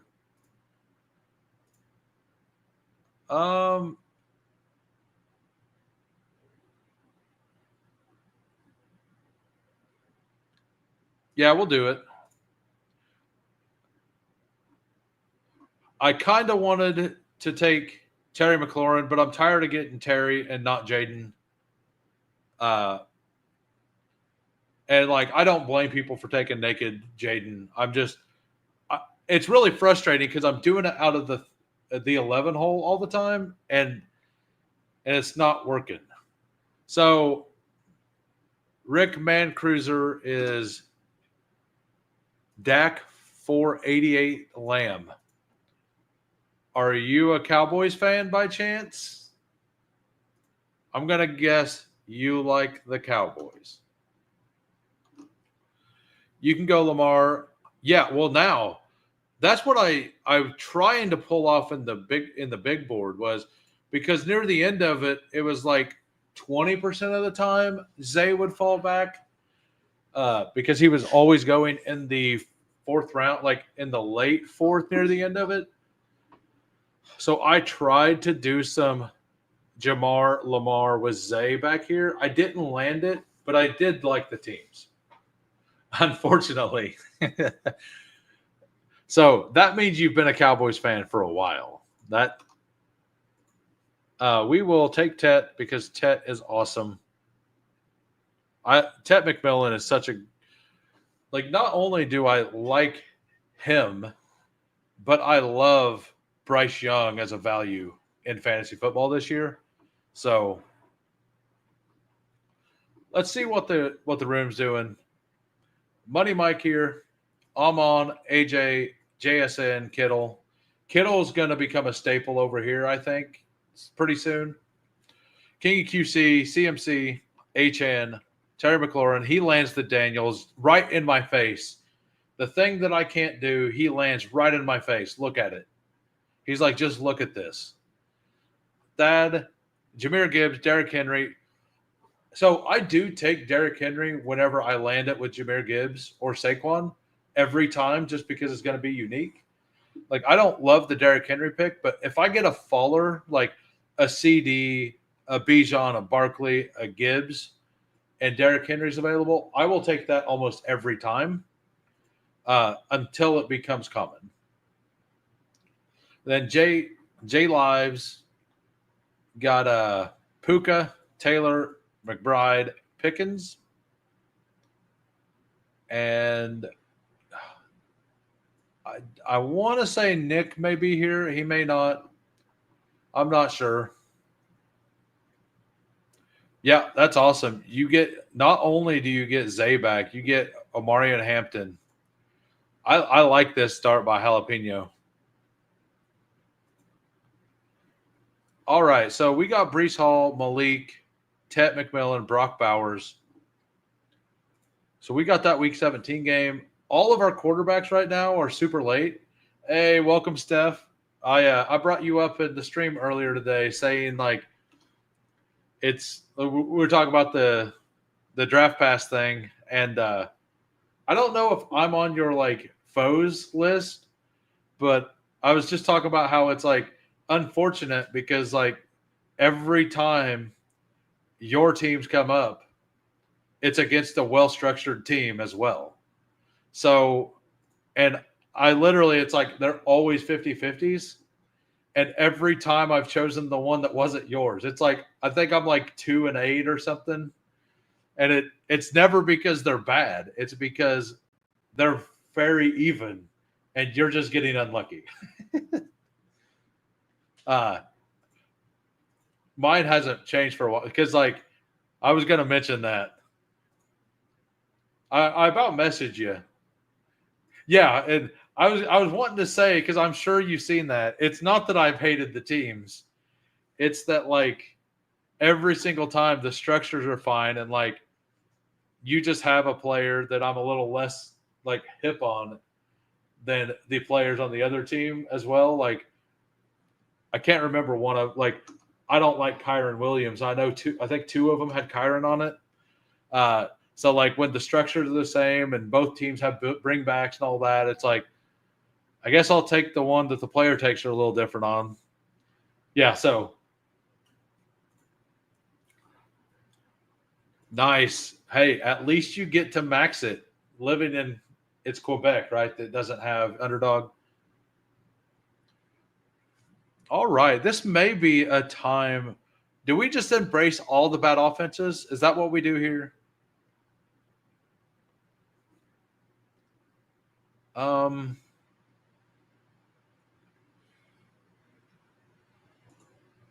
I think, yeah, I think I'm going to do that. We're just going to embrace bad offenses. Yeah, yeah, no, like what's the what's even worse is whenever you see two structured teams and you pick and they're both decent but not great, and the one you don't pick is yours, right? Like voting against your own teams, like a lot of the time I can look at the teams, especially the pre-draft teams, and I'll be like, "Oh, that's mine." It's like there was only two people out there taking Damian Martinez, Cavante Turpin, MVS, all at a decent rate, and I'm one of those people. So I can look at a team that had those three players on it and be like, that's like 90% mine just by knowing those things, right? Because you know your own exposures for the contest. I try to not like be like, oh, well, that's my team. I'll vote for it. But if it's close and I think it's my team, I will vote for it. Like I ain't gonna lie. But there's definitely times it's like, oh, that's my team, and that team sucks. Definitely get there. Yeah. So through six, we have Malik Neighbors, Brock Bowers, Brees Hall, Tet, Chuba, Alave. Little bit of a sprinkled start, a little bit of everything. I probably go with a receiver here. Um, by the way, we need 6 more likes for a fourth draft. At 42 likes, we will do a fourth. We got I mean, if Judkins I like Judkins a lot. I think if Judkins makes it, that'll take him. All the receivers are gone. He did not. He took Jaden Reed. So I will definitely take Judkins there. The bad offense vibe continues. We're just only going to take bad offenses from last year, I guess. We got the Raiders. We got the Saints. We got the Panthers. We got the Giants. We got the Browns. And we got the Jets. We got a theme. We're probably not going to stick to it, but we do have a theme at the moment. I didn't really even if my other pick there would have been Josh Downs. And I definitely like Quinshawn over Josh Downs. Like I don't think I could take Downs over Quinshawn. I think I'm one of the few people that believe the Browns offense will be a lot better than Vegas projects. I believe I don't. This is off of the top of my head from hearing people go over it, but I believe the Browns were like projected for under 14 points a game, like 13.7 or something. I'm not saying they're going to be world beaters. What are you doing? Oh. we got some sniping going on in the pre-flow.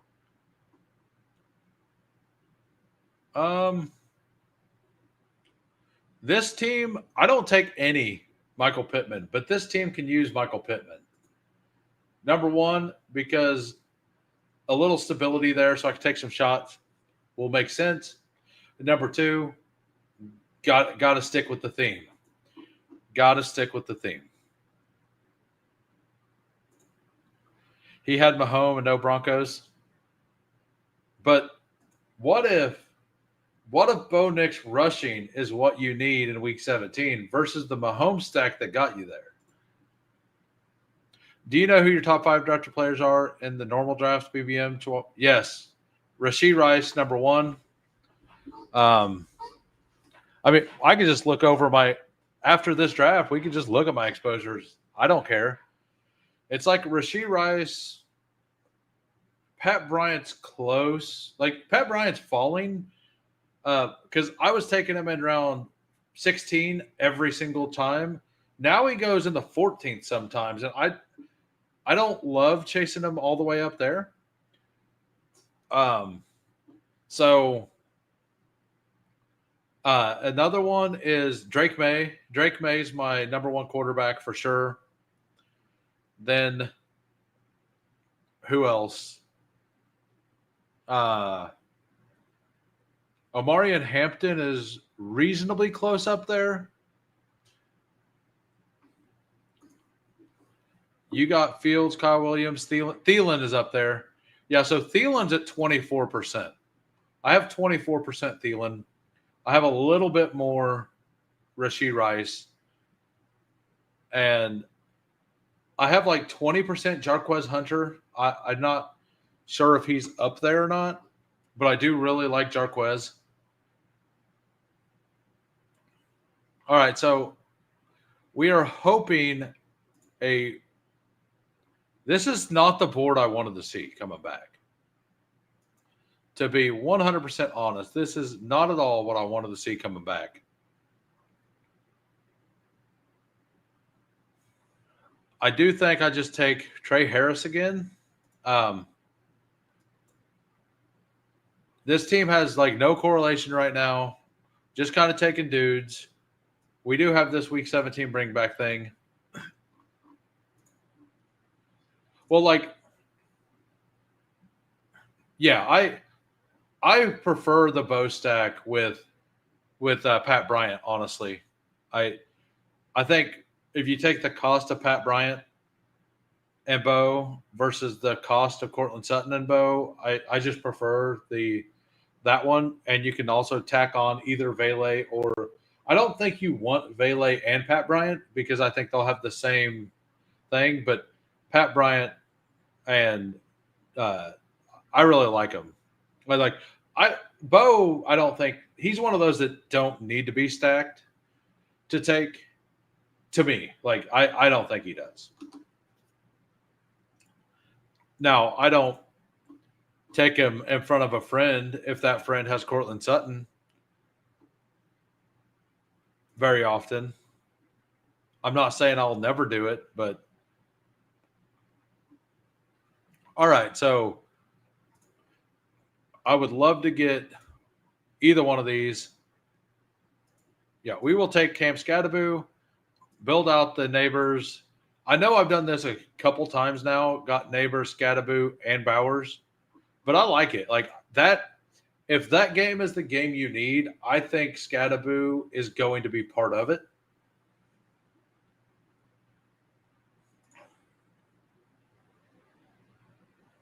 What are we about to go off? What if 3 quarterbacks by round? Oh, he has 3 quarterbacks by round 11. Nice. How do you feel about backsacking Burrow? I think we all know how I feel about that. There are all kinds. I say it every stream. I've already went over it in this stream. I will probably mention it pretty often, but I'm not going to mention it again here. So we are at 38 likes, 33 watching. We have another 15 over on X now. 4 more likes in 7 rounds. We will get a 4th draft going. I mean, so now if I have seen Burrow flip around the Jamar Chase drafter because the Jamar Chase drafter took Jalen Hurts and didn't want to take Hurts and Burrow, and the Higgins drafter pulled up a quarterback as well. And I've seen Burrow go at like 70 or like 78 unstacked. Like, I'm okay with that. Like, I think it's reasonable there to do it. I don't love it still, but I think it's defensible at that point. All right, so going by ADP, I think I want the upside shot here. Yeah, we're going to take the upside shot with Bashaw Tootin. Brees Hall, Chuba, Quinshawn, Scadaboo, and Tootin. I can be done at running back here for sure. And then my wide receivers are solid. I definitely need something else. And I have Bowers. So all I need to do now is figure out how to get 3 quarterbacks, right? Which all of my quarterback options are super late in the draft. So I could – the question is how many of them will be available back to me. We'll look at the board. So 12 hole has 2. Money Mike has 2. Josh Allen and Jaden Daniels, drafter, both have 2. So I should be fine to push one of the guys I want back around to 161. I think this is a really good spot to take my second tight end, and I will take Dallas Goedert. Being done at Bowers Goddard makes some sense. I'm not a proponent of 4 quarterback teams, but I might be setting up a 4 quarterback team. I mean, we have the Saints available. We have Geno. We have Dart or Russell Wilson. We have Daniel Jones available. Joe Flacco. Then we got Trevor Lawrence is gone, but we basically have all of the quarterbacks that go at the end of the draft available. So I'm not saying I like 4 quarterback teams, but this could be a time that this might be my first non-superflex 4 quarterback team. You guys might be witnessing the first time I'm doing this, at least on stream. I don't think I have any other ones out there. I've done a lot of drafts. A pre-draft I did. A pre-draft I definitely have some where I like missed the boat and just took like shots on people like Flacco. Like I tried to push too hard and ruined my team and then had to take just some shots. Bryce Young is definitely the player I want here. I'm perfectly fine with not getting him, though, and just snagging Daniel Jones. Or why did I say Daniel Jones? Snagging Geno Smith. Where did Jack Besh go? So Jack Besh went on.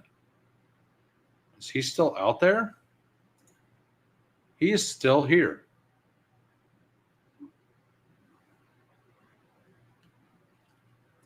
Well, I probably don't get Geno back because the best drafter will probably take him. But I think securing Bryce Young as QB1 was something I needed to do. If he thinks Pat Bryant's making it back to him, I got news for him. Hey, what's up, Jason? The River Rat has arrived. Good luck in this draft. Thank you, sir. There's a lot of us. It's not an easy room. Geno, Dart, Shuck. Yeah, exactly. If I can land Geno on this team and then go like wide receiver, I think, and then end with like Dart and Shuck. Like I actually like that as a 4-quarterback team. Like, I see 4-quarterback teams that have Lamar, and I don't love those. But if your first quarterback is Bryce Young, maybe it's defensible. We get Geno back. But here's the question. Do we take Geno or do we take the 20-pick discount on Michael Penix? I really want to take Penix, but I will go ahead. Like, I've built this game out pretty heavily.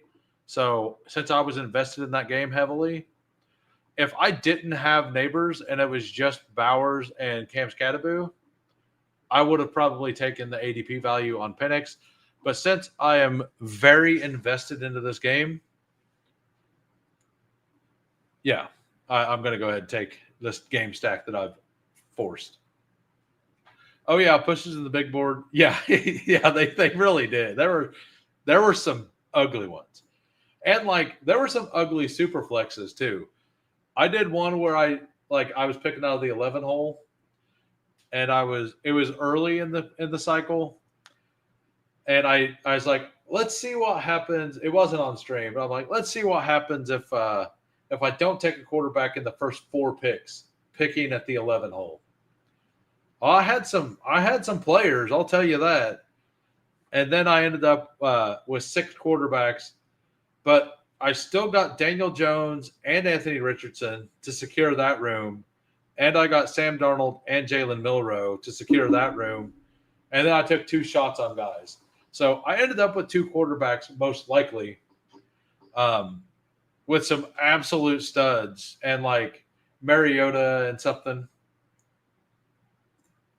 Yeah. I mean, I don't know. Does it? So we need 3 more likes, everybody. 3 likes, 4 rounds. I believe in the Who Crew. You can get me there. I will remove the banner and add the other banner. So yeah, right now we have Bryce Young, Geno Smith, Breece Hall, Chuba, Quinshawn, Scatterboo, Tootin. That's a fun running back room. 3 rookie upside guys, 2 solid guys. Neighbors, Tet, Olave, Pittman, Trey Harris, Bowers, and Goddard. I think I like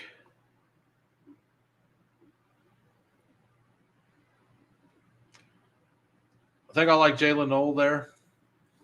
Get some rookie upside in the wide receiver room. Probably in this 4-5-8-2 if things go correctly. I know that's weird. If things go correctly, I'm going to end with 4 quarterbacks. It'll be all right, guys. I promise.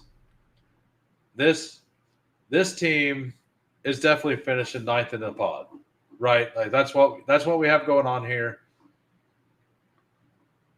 But you know what? Like, I don't attack all the bad offenses at once very often, but when I do, let's go 4 quarterbacks. If I can make somebody draft Javon Vele, I have succeeded. Aaron Sandy actually willingly still takes Devon Vele and one other Bronco that I will not name, so you can't snipe him. You can laugh whenever he takes him still. I assume you're still on that player. It's a player I have no interest in. We're building this out. Let's build it all the way out. Let's just also add Darius Slayton here. We have 2 more. We can take Daniel Jones. We can take Tyler Shuck. We can take Jackson Dart. We can take Russell Wilson. We have succeeded. Daniel Jones will be last on this list. Dart's the one I want the most, but to be honest, I have Malik Neighbors, Scatterboo, and Darius Slayton. If somebody wants to take Jackson Dart, like over here, congratulations. If they want to take Jackson Dart over here, congratulations. Right. There we go. Jaleel is him. He done it. And the Who Crew got there. We got the 42 likes. We are locked in to a 4th draft tonight. I appreciate all of you. I have a good time whenever I draft. Apparently you guys have a good time watching me draft. Maybe you all just think that I suck at drafting because I draft 4 quarterbacks. That's also fine. You're also welcome. We need to get these Chihuahuas in. Let's look at where we're at now. We have, looking it up on another screen, it is 80%. Every draft I do, it goes up 2%. I should be able to finish these tonight. This team says that Vegas is smoking crack and the Giants are actually the number 1 offense. That's right. You got to build out a story. And when the wilder the story, the wilder you have to get to make it make sense. I actually don't hate the team. I'm not saying it's a great team, but I don't hate it. I built out a massive stack. There is a player, I might just take Jackson Dart here, stop at 3 quarterbacks. There is a player I want to take in every contest. I'm actually going to do that here. So in every time box contest, there's a player I want to take at least once.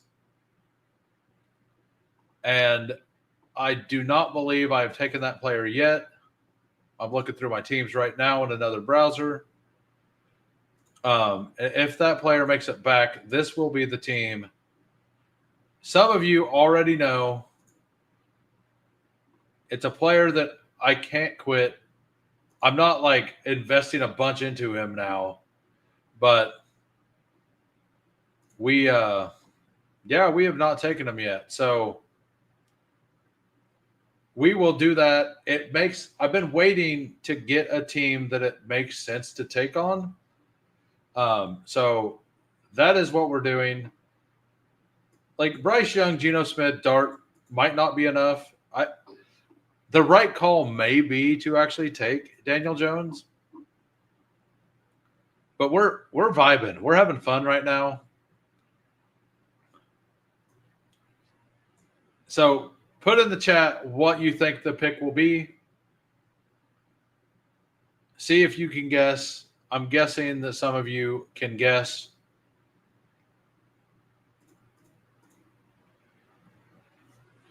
Let's see if King of QC can guess what it is. I will type it in with like 3 seconds left on my clock. It was not Ben Sinnott. Henry Ruggs for 2027.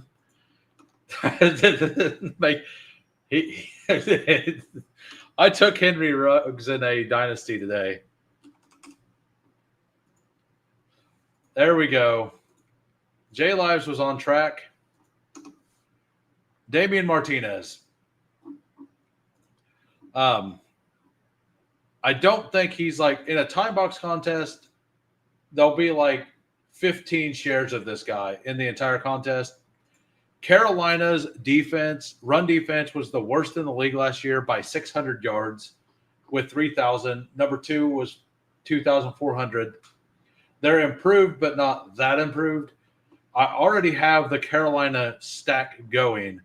So if I'm going to get DMART in these contests, every time I'm going to do it on a team, I at least have a Panther.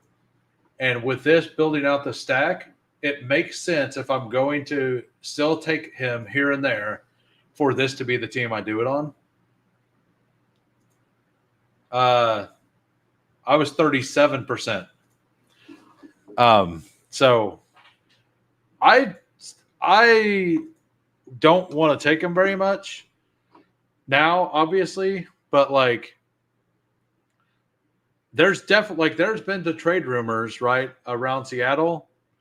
And I think if he gets a chance, like he's going to perform. I still think that he dropped because of character concerns, but we've been over that. We're gonna go over the team. We got a 3-6-7-2. I lied. I did not go full quarterback.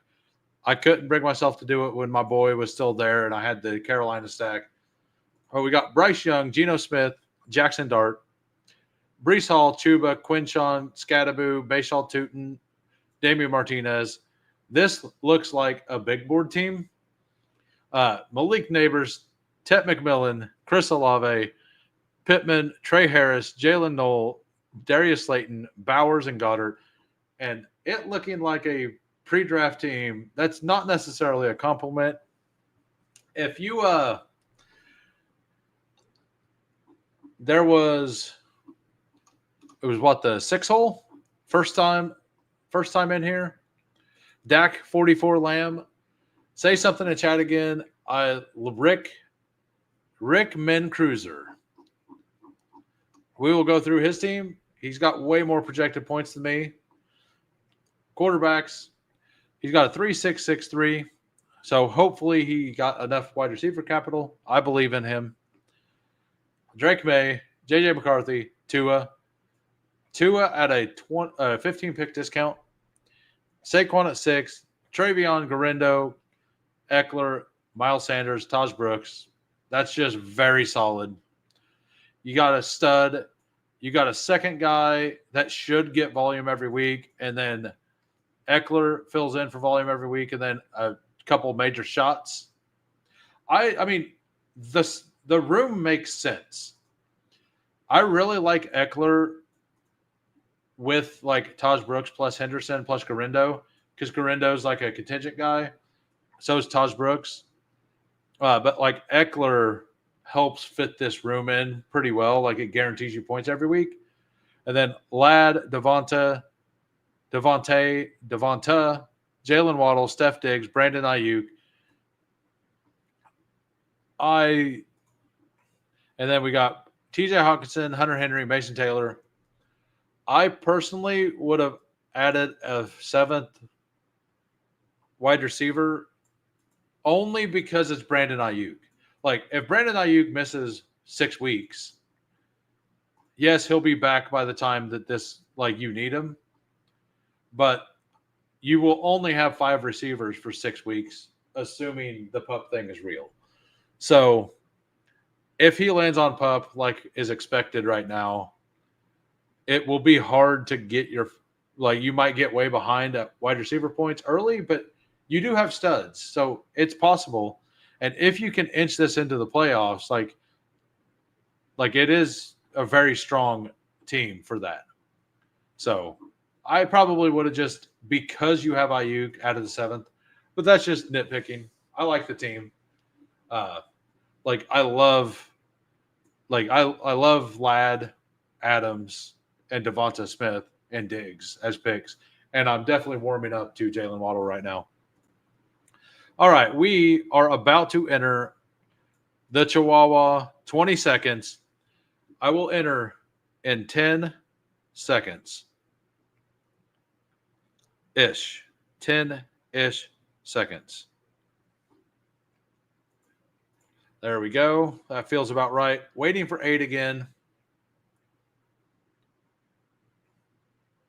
Must have been another pre-flow lobby. We got 1:24 in this slow. We'll just take the guy I queued up. And this one we'll just take the guy I queued up. And in this one, we will also do that. And we are here. Finally picking at the back end of the draft. UFC Jaguar at the 101. Rick back at the 2. Mr. Mufasa did not fail. He got in at the 4. Jason at the 6. Money Mike back at the Jason at the 5. Money Mike back at the 6. Losimo, welcome at the 10. The 11 hole. Wow. And then I got the 12 hole. I lost my mind for a second. Could you imagine if that wins BBM6 and they have to say that?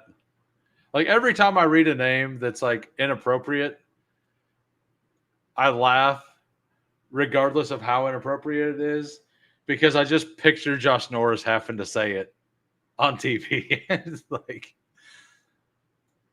yep, good luck, everybody. But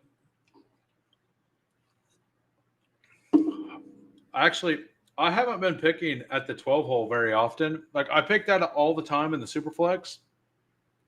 And I actually kind of prefer it in this format.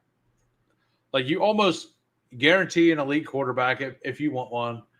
You generally can get two of the elite wide receivers. And I feel like it's a comfortable spot to build from. I really do. This will be my last draft, though. This is for, I've already been live for a little over 2 hours now. So by the end of this one, I will be, my voice is already starting to go a little.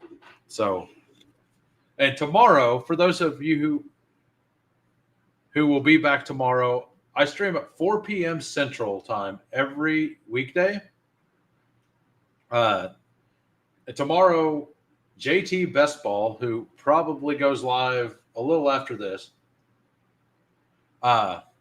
he will be on. Not sure what we'll draft yet, but I'm sure we will figure something out. I'm sure it'll be a good time. We are not going to get funky. I like to take my value at the 12 hole every time because I think there's a lot of it. I mean, sometimes I'll like do this with Jonathan Taylor. I don't know what I want to do here. I don't want Amon on this. I don't know. Maybe we do get funky. Yeah, I think that's what we do here. Actually, we'll do the Week 17 game stack. I don't love Brian Thomas Amon Ra like together.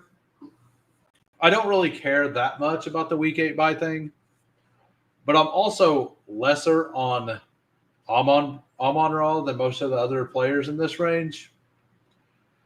And I've been talking this whole time about like getting unique in this contest because how many times have you guys seen this pairing in this contest? It's probably not more than like 3 times, right? So and it's a Week 17 bring back. I think it's fine to do. I'm not doing it every time, but I do it some.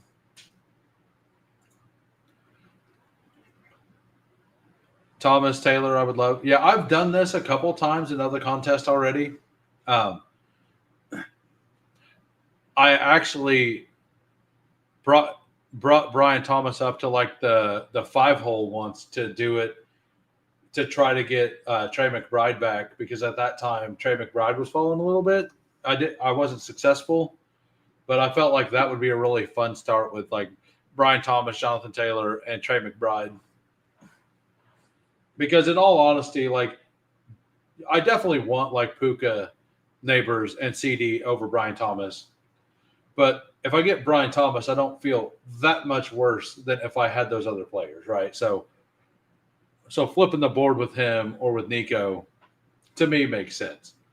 And if you feel the same way about that, about Amon Ra as that, like more power to you. Like go ahead and do that.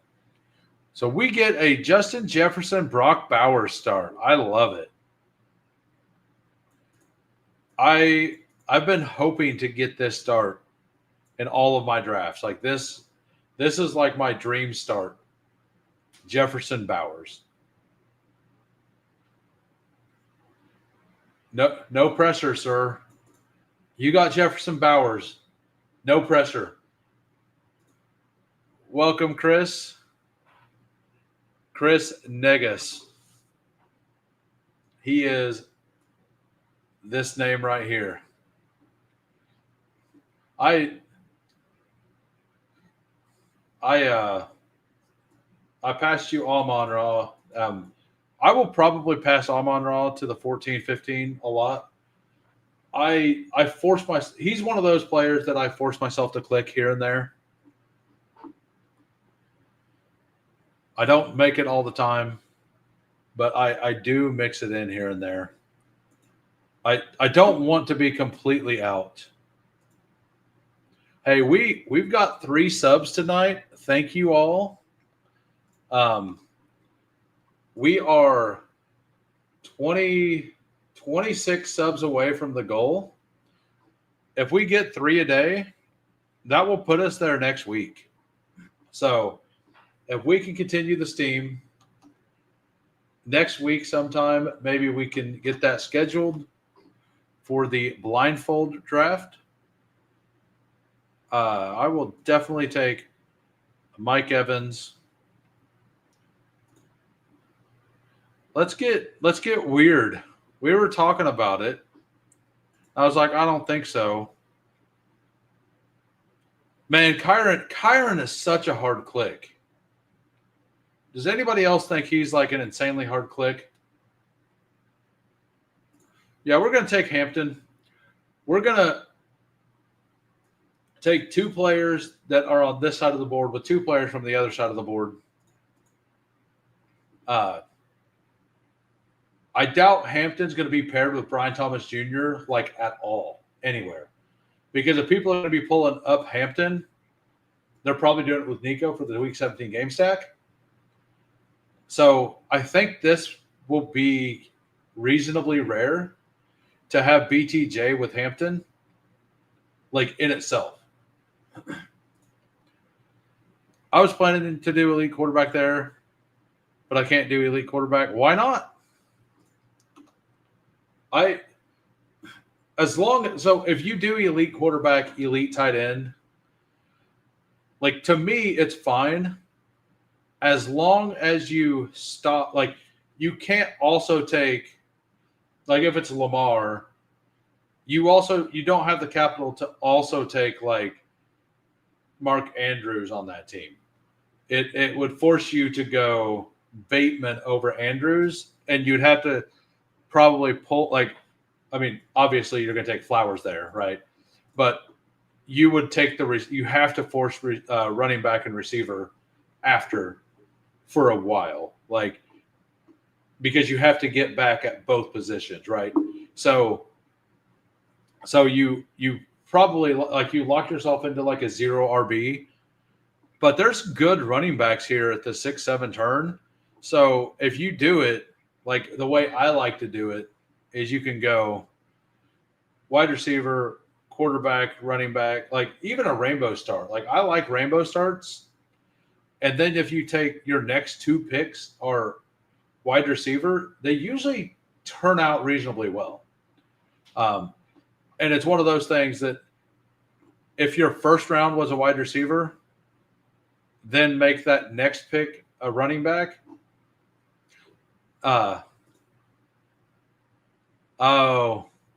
Great minds. That was 38 Hampton with 1.1 Brian Thomas. Is that what you just done in your draft? Nice. I'm assuming there's a pre-flow lobby with a bunch of you in it.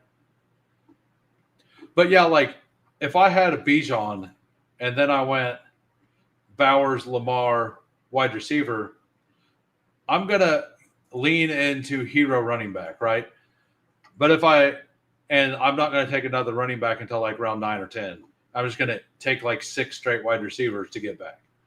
Now, if I take an elite wide receiver and then I go elite tight end, elite quarterback, then I'm probably going to take 2 running backs in this range and rely on the power of the Jefferson. Like that's how I would do it.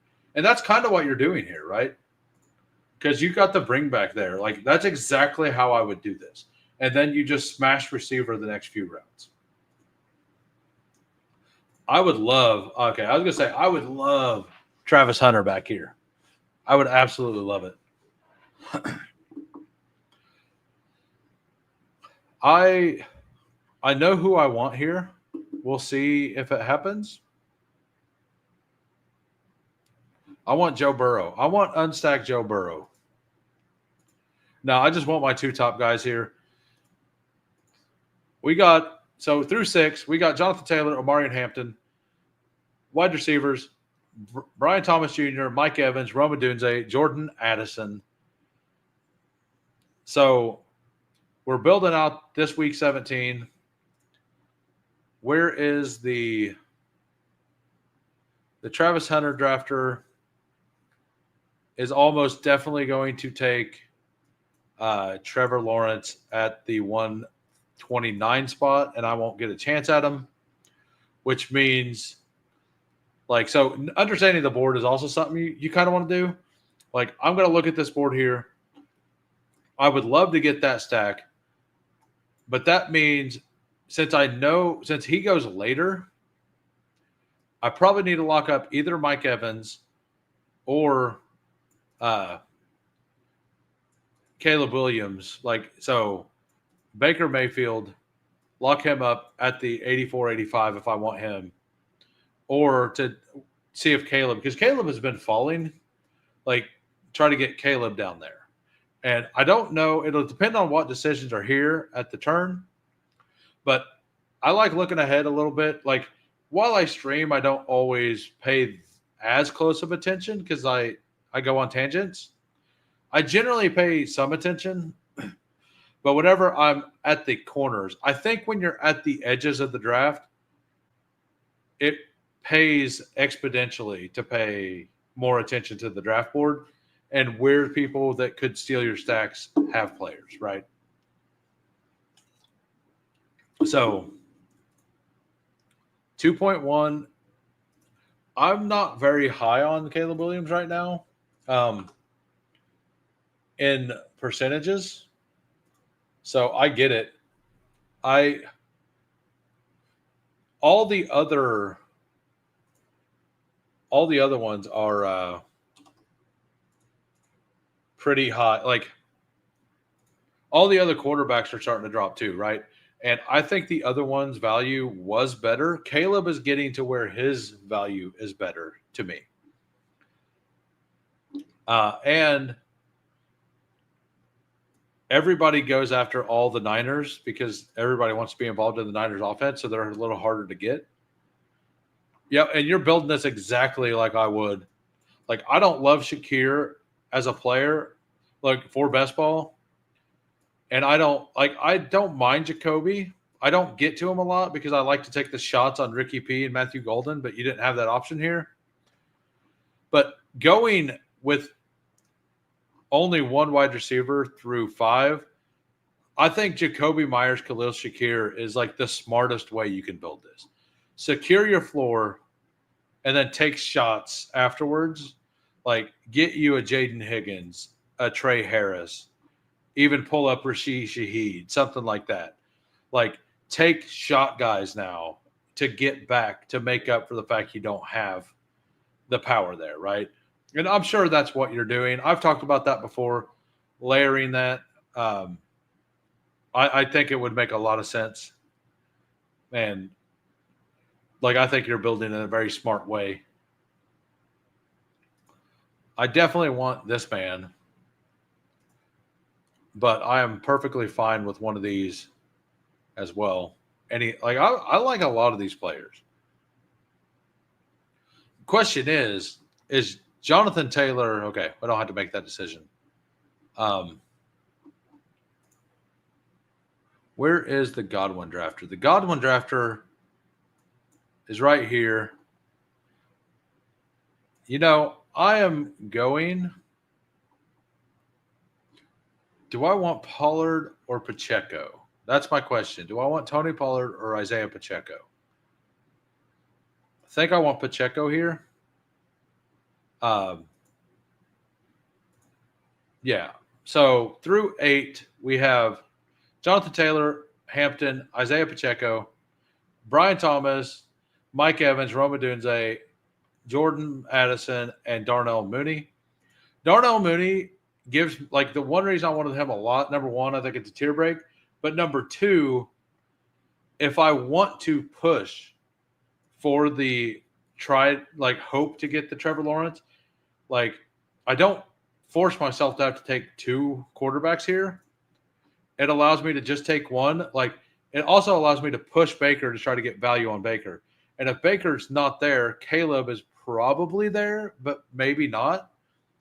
And if Caleb is also gone, I can just figure something out from there because at 132, it's very unlikely that I mean, I don't know. The Drake London drafter also doesn't have a quarterback. So I could just be set up to not get quarterbacks. We'll find out how this plays out. I think this is a draft I'm willing to push it and find out what happens. Why do people not remove? Because he didn't have 9K yards or a 1K yards. He had like 992. And if he got, yeah, it was 992 exactly. If he'd got those 8 more yards, I bet people would be all over him. You know, like that's something that like the Falcons offense as a whole, like Ray McLeod had like 670 yards, right? Drake London had what? 1,270. Mooney, 992. Bijan had like 300. He had 400 receiving yards. Ray had 686. And Hodge had the thing about their offense is, and everybody understands this or understood this about the Niners the last couple of years, is the offense was incredibly focused, right? All the volume of the offense went through four or five players. And Pitts had 600 yards as well. So, like, that's why everybody always loved all the Niners, like Debo, Ayuk, Kittle, and McCaffrey's, because 90% of their offense went to just those players. That exact same thing happened in Atlanta last year, but nobody's bringing it up. And, like, if you just look at the stats and you look at all that, they've absolutely focused those guys. So, is this the pick? Okay, so Lawsimo's pick is the one. Like, if I was – Lawsimo took Agbuka, so he's definitely going to take Baker there, which is fine.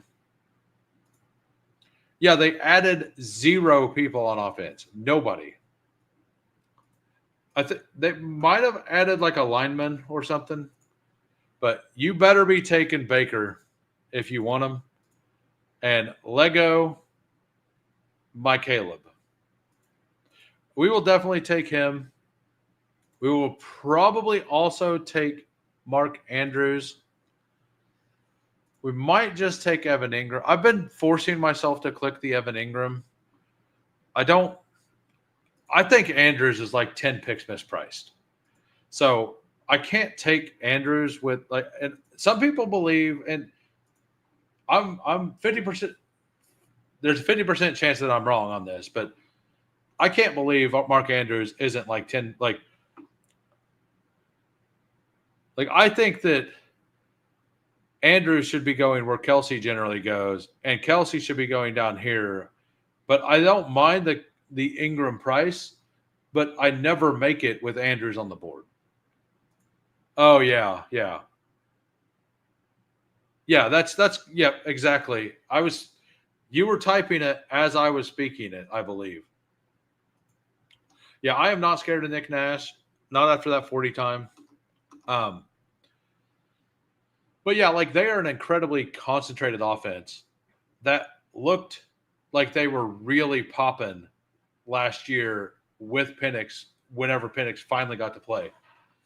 And there is a chance that Penix is just an elevator of talent, right? Like Rome Odunze didn't have a good year last year. Washington didn't have a great year coming from there. There were 3 of them. Who was the third one that came from Washington with Michael Penix? It was Taj. I believe it was Taj Washington, Rome Odunze, and there was another really solid wide receiver that we were kind of high on last year. And all three of them didn't do a lot. And not only that, but they had that Washington team had, I think, 3 offensive line go in the top 100 picks or something. So I was actually out on Penix as a prospect because I thought he just had talent around him. Jalen Polk and McMillions. Yeah. It wasn't. Yeah, it wasn't. That's right. It wasn't Taj Washington. It was McMillions. That's right. So McMillians looked okay. Jalen Polk looked awful, and Adunze. I don't know, man. I've been live a while. I definitely slipped. So, but yeah, like you could say as a whole, that wide receiver core, like McMillians was an awesome pick, but he got there due to injury, and he had Liam Cohen giving him tons of space. And they went out and took somebody else. So, but I think that they could absolutely, like Penix may just be an elevator, right? Like, and if that's what he is, like, and they're going to run a focused offense to just 5 guys. Like those 5 guys probably have a lot of value. Like I've been mixing in Ray McLeod quite a bit. I think I got a ton of Ray in Superflex. And after this draft, I'll go over my team. I'll go over anybody else's team who wants. And somebody was asking me about my exposures a little bit ago. If you want, I can bring them up. We can look at them. It'll be fine. So my top exposure is Cam Scadaboo still. Sure, Penix missed some layups, but he also makes them. Yeah, he is so calm in the pocket. Like that's the thing I missed watching him, right? How calm that guy is in the pocket. So, just so you guys know, I think Justin Herbert Hampton is a completely viable stack. I do it. I'm not doing it here, but if Herbert would have fell and somebody would have taken Trevor, I would have absolutely done that. So we're going to take him, and I think we're going to – I don't know. I kind of like shoring up. Yeah, I think I don't get to as much Ray Davis as I would like. This seems like a good spot to do it. We're just going to go ahead and do that. So we end up having – I was really hoping that Colston Loveland made it to me. Loveland falls down to the mid-130s quite often. I was really, really hoping to go T-Law Loveland there. I don't have a ton of Loveland. I'm usually not in a position to draft a tight end at this point. I usually need a quarterback or one of these running backs. So I don't allow myself to take him as often, but I don't want to be out on him, and I'm only at like 5%. I was out on him at pick 120 where he was going, or 115, 120 where he went early. So let's look through some of the teams here. UFC Jaguar in the one hole. Jamar Chase, T. Higgins, he got the Burrow fall to 72. Congratulations. Reasons like this is why stream rooms are fun. Like if you're in a room like this where 8 or 9 of the people, 1, 2, 3, 4, 5, 6, 7, 8 people in this are watching the stream, maybe more. Like that allows a better chance for the Burrow fall to happen, right? So he got Jacobs, he got Kittle. Kittle falling back there is pretty unique for this contest. He hasn't been. George Pickens, David Montgomery, he goes ahead and locks in the George Kittle stack. J.K. Dobbins, Tajay Spears. I'm assuming he goes wide receiver here. Assuming there's 2 that he kind of likes. Ayuk at 97. I think I've moved Ayuk all the way down to 120. myself. If he's going to miss 6 games like expected, I mean it's fine, but I don't love that. Like, but for this room, Chase, Higgins, Pickens, and I'm assuming he's going to go 8 wide receivers, maybe not, but if Chase, Higgins, Burrow is what you need, he might. I mean, you might be able to push Ayuk to week 10, right? Which is where your bye weeks are. Because the other thing is George Pickens also has bye week 10. So he's got to at least go 7 receivers, in my opinion, because he has 3 bye week 10 guys. I mean, and Xavier Leggett, like I like the double tap Leggett, Bryce Young. Got a solid team there. Let's see if what's his name? Rick Mencruiser. He ended up after Jacoby, Trey Harris, Hawkinson, Kyle Williams said exactly what I expected. Gets the Herbert fall all the way back and the Quentin Johnston wraparound with Trey Harris. That is awesome. I love that. We will take Brenton Strange for sure. We'll take the fall on Trey Benson as well. We will not take the fall on Trey Benson that we were denied.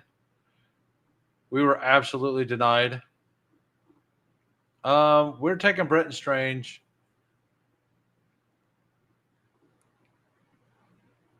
And do we want to take a random Jonnu Smith share here? I don't love it.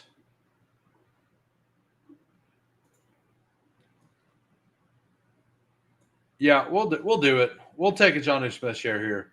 I got Jonnu at 190 the other day, by the way. I'm here for tabling, so nice. Yeah, I'm assuming you're trying to fill the Chihuahua. I got 2 more to do after stream, 2 or 3 left. I will check that real quick. I will be finishing this tonight. Tomorrow I'll be doing the Dachshund. It's probably going to be available for a little while. Yeah, it's going every draft I do, every slow that I do, it goes up 2%. I have 2 more. By the way, we are at 46 likes. That is awesome. It would be fantastic if you guys do enjoy, slap that like. Also, if you're new, please smash that sub. We have had 3 subs today. That's a very good day for me. I'm a small-time guy. Hopefully become big-time by next year. That's the plan. I've had 2 streams hit 50 likes. I would love to hit 50 again. It tends to be if I do 4 drafts, I can get there. Let's not break the trend. The last 2 times, it's hit 50. Let's do it again. And then after this, I'll go over all the teams, and I'm going to link you guys to Fantasy Football Garage. I have his stream up right now in another tab. Are you going to refuse to do slows? I queued up like every 3 or 4 hours. I queued up a slow, so I could, because I wasn't sure if I was going to have to max enter, because I was supposed to be at work today, but I left. Yeah, smash that like button. Listen to Mark here. Mark's good people. So, like, I thought I might have to just mass enter slow, because if it filled, like, in my eyes, there was a chance based on how it was filling yesterday that it filled by like 4 p.m. today.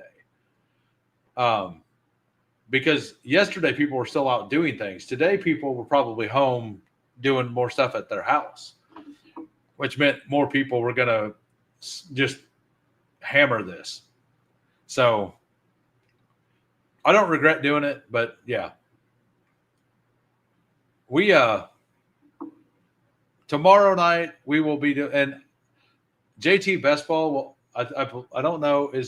Mark is JT going live at 10 p.m. tonight? I think he usually still does on Sunday nights, but I'm not positive. But tomorrow, JT Bestball will be live on my channel, 4 p.m. Central. I look forward to it. We've drafted twice together, or three. Yeah, we've drafted twice together on his channel. Both times we had really solid teams. We do disagree slightly on some player takes, but we are both willing to bend the knee sometimes. In Hartman, come in. We get to 50 likes. To celebrate Hartman entering the chat, we're going to take Jarquez Hunter, who I'm also very high on. Not as high as Hartman, but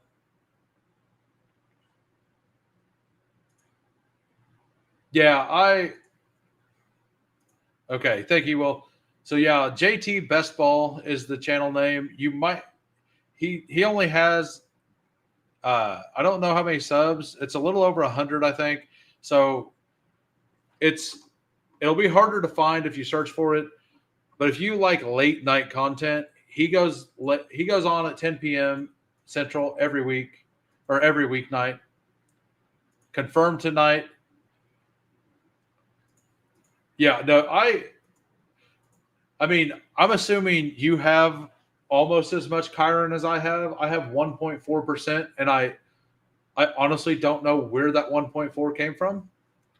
It must have been where he felt like I've taken him once or twice on Puka teams where he fell back in the fourth. Like if I have Puka and if I have Drake London and he falls back to the fourth round. I did that in a slow the other day. He fell back to pick like 39 or 40, which I still think is too early for him. But he did fall back, and I did take him because I had Drake London on the team. Because I do want to be fully invested into that week 17, and I have a ton of Jarquez Hunter. I think I'm 19% Jarquez, which we will be going over my exposures after this. Oh, my exposures updated. And there is a new leader in the clubhouse of my top exposures. There is a new leader. We will definitely reveal that. I have no problem with people knowing I know some people try to hide it, but yeah. And so after my two picks, I will go over my team. If you want me to go through your team, hit me up. Say something in the chat. If you want to hide it, like the one guy, like Money Mike did earlier, and then blame his snipe on Pat Bryant on his wife, asking him to make food. Like if that's what you're gonna do, be like, oh no, you don't need to look at my team. And then whenever I'm like, I want to look at your team, you're like, oh, my wife made me get up and get her food because you sniped me. Like, I will call you out. I would love for Giddens to fall back. Like, I'm taking Giddens, or I don't need another. Do I need another? I think I'm fine with just those two. yeah, it's all good, man. I need to draft less Pat Bryant, to be honest. Actually, like, not really.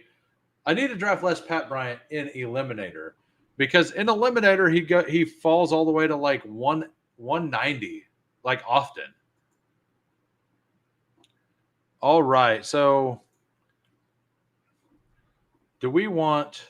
I feel pretty good about these wide receivers, although I don't have a rookie wide receiver. I feel pretty good about all of my positions. We're going to take Adonai and Daniel Jones. That's what we're going to do. We're just going to stack that up, fully stack out that game. We get a free stack, Daniel Jones, Jonathan Taylor, and Adonai Mitchell. We have the Diami Brown, Brian Thomas bring back. We have that game fully stacked up with Bretton Strange. We'll go through the team real quick. Caleb Williams, Trevor Lawrence, Daniel Jones. Daniel Jones, maybe not needed, maybe needed. I'm not sure. I didn't get a spring back on Caleb Williams.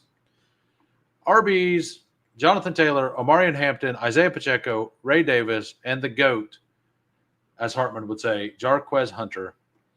Wide receivers, Brian Thomas, Mike Evans, Roma Dunze, Jordan Addison, Darnell Mooney, Diami Brown, Adonai Mitchell, and then Mark Andrews, Brenton Strange, Jonnu Smith. This, to me, feels incredibly solid. It feels like a very well-built team.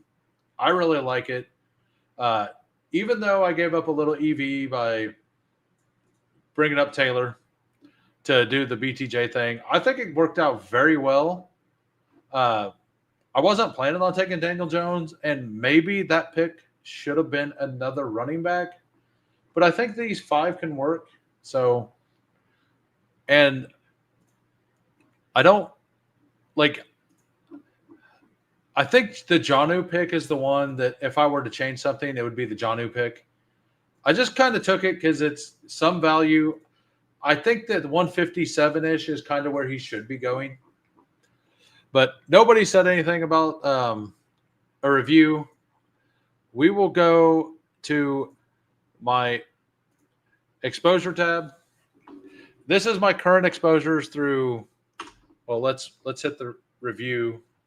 So 213 teams right now.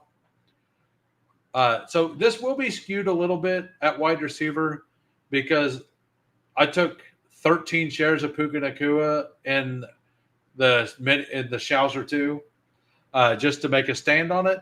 So, like, I do take him basically at ADP now. But I just wanted to stand on him in a contest, and I chose that, so it will be there. I will get to that here in just a minute. We got Drake May, 22%, then Bryce Young, definitely my favorite 2. Herbert, I think, is undervalued. Mahomes, mostly because I have 24% Rashee Rice. And then Fields, Lawrence, Daniels. I've been trying to get all of my elites up a little bit. I don't have very much Josh Allen. Like, I have a hard time clicking him because I have Jaden Daniels just flat rated above him. But that's my quarterbacks. Running backs, Jarquez Hunter, Cam Scadaboo, and Austin Eckler. So how I was talking earlier about your team with Eckler on it, as you see, like, I like using Eckler and Rachaad White as players that are guaranteed volume in case these rookies don't start off strong, right? So I have a lot of Eckler and Rachaad White to balance out the other guys. I've been taking less Mixon. I still really like his value. Breece Hall, just a smash. Hampton, a smash. I'm going to start bringing – now that I'm under 16% Hampton, I will start bringing him up more.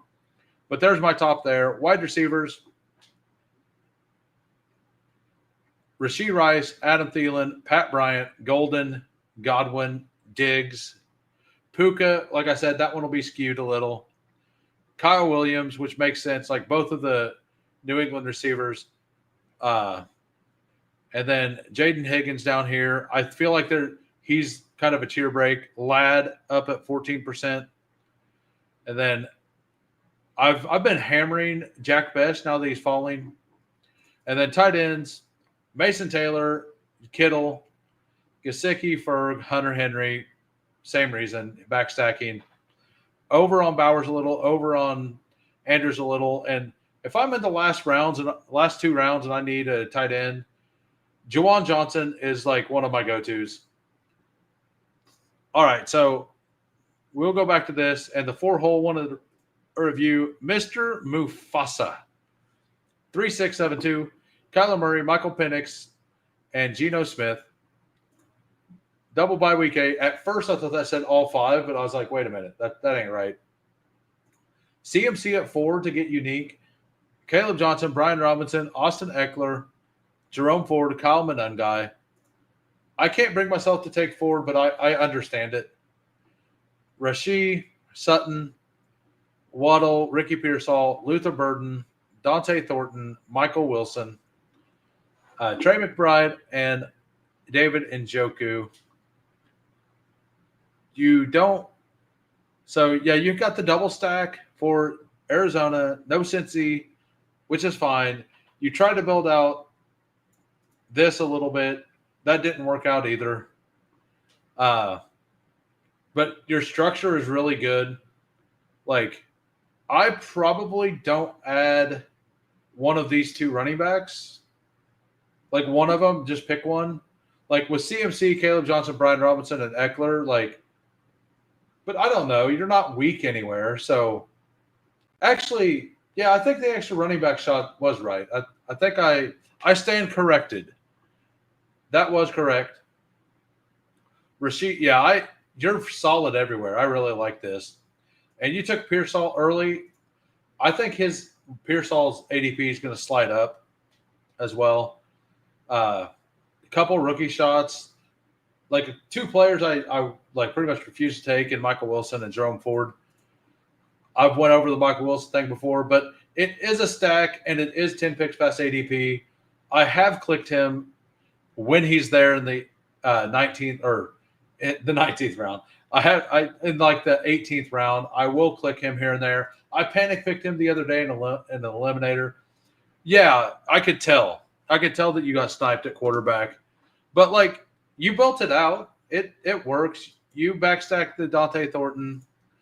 You ended up with the I thought you had – did you get sniped on Ray McLeod? Or do you just choose to take – that would be the only difference I would have done because you don't have a stack there. That would be the actual difference is Michael Wilson, Jerome Ford, or any of those. Yeah, any of those three. If any of those was the back stack for Michael Penix because you got boxed out. That's the only, like, if I were to critique it at all, that would be it. But no, like, like, they do say they're expecting him to run a little more as well. Like, that it's an untapped potential of his running ability. I believe he ran a 4.4 or something crazy, like a 4.48 or something at the combine. Let me look it up. Michael Penix 40 time. Okay. Scouts ranged his time from a 4.51 to 4.59. That is incredibly fast. That was at the pro day. But that's incredibly fast for a quarterback. And he never was asked to run in college. So that's something that has been brought up and something not many people are talking about. But I could see him ending up with 350, 400 yards rushing this year. But anyway, I am out. I thank everybody for coming in. 50 likes again. Thank you all. I loved it. I'm going to put this in the chat. Those of you who are not already over there, go over to my man, Fantasy Football Garage. Type this in the chat. Give him a little raid. If you're not subbed to him, give him a sub. Smash the like at minimum. Peace out, everybody. See y'all tomorrow, 4 p.m. Central.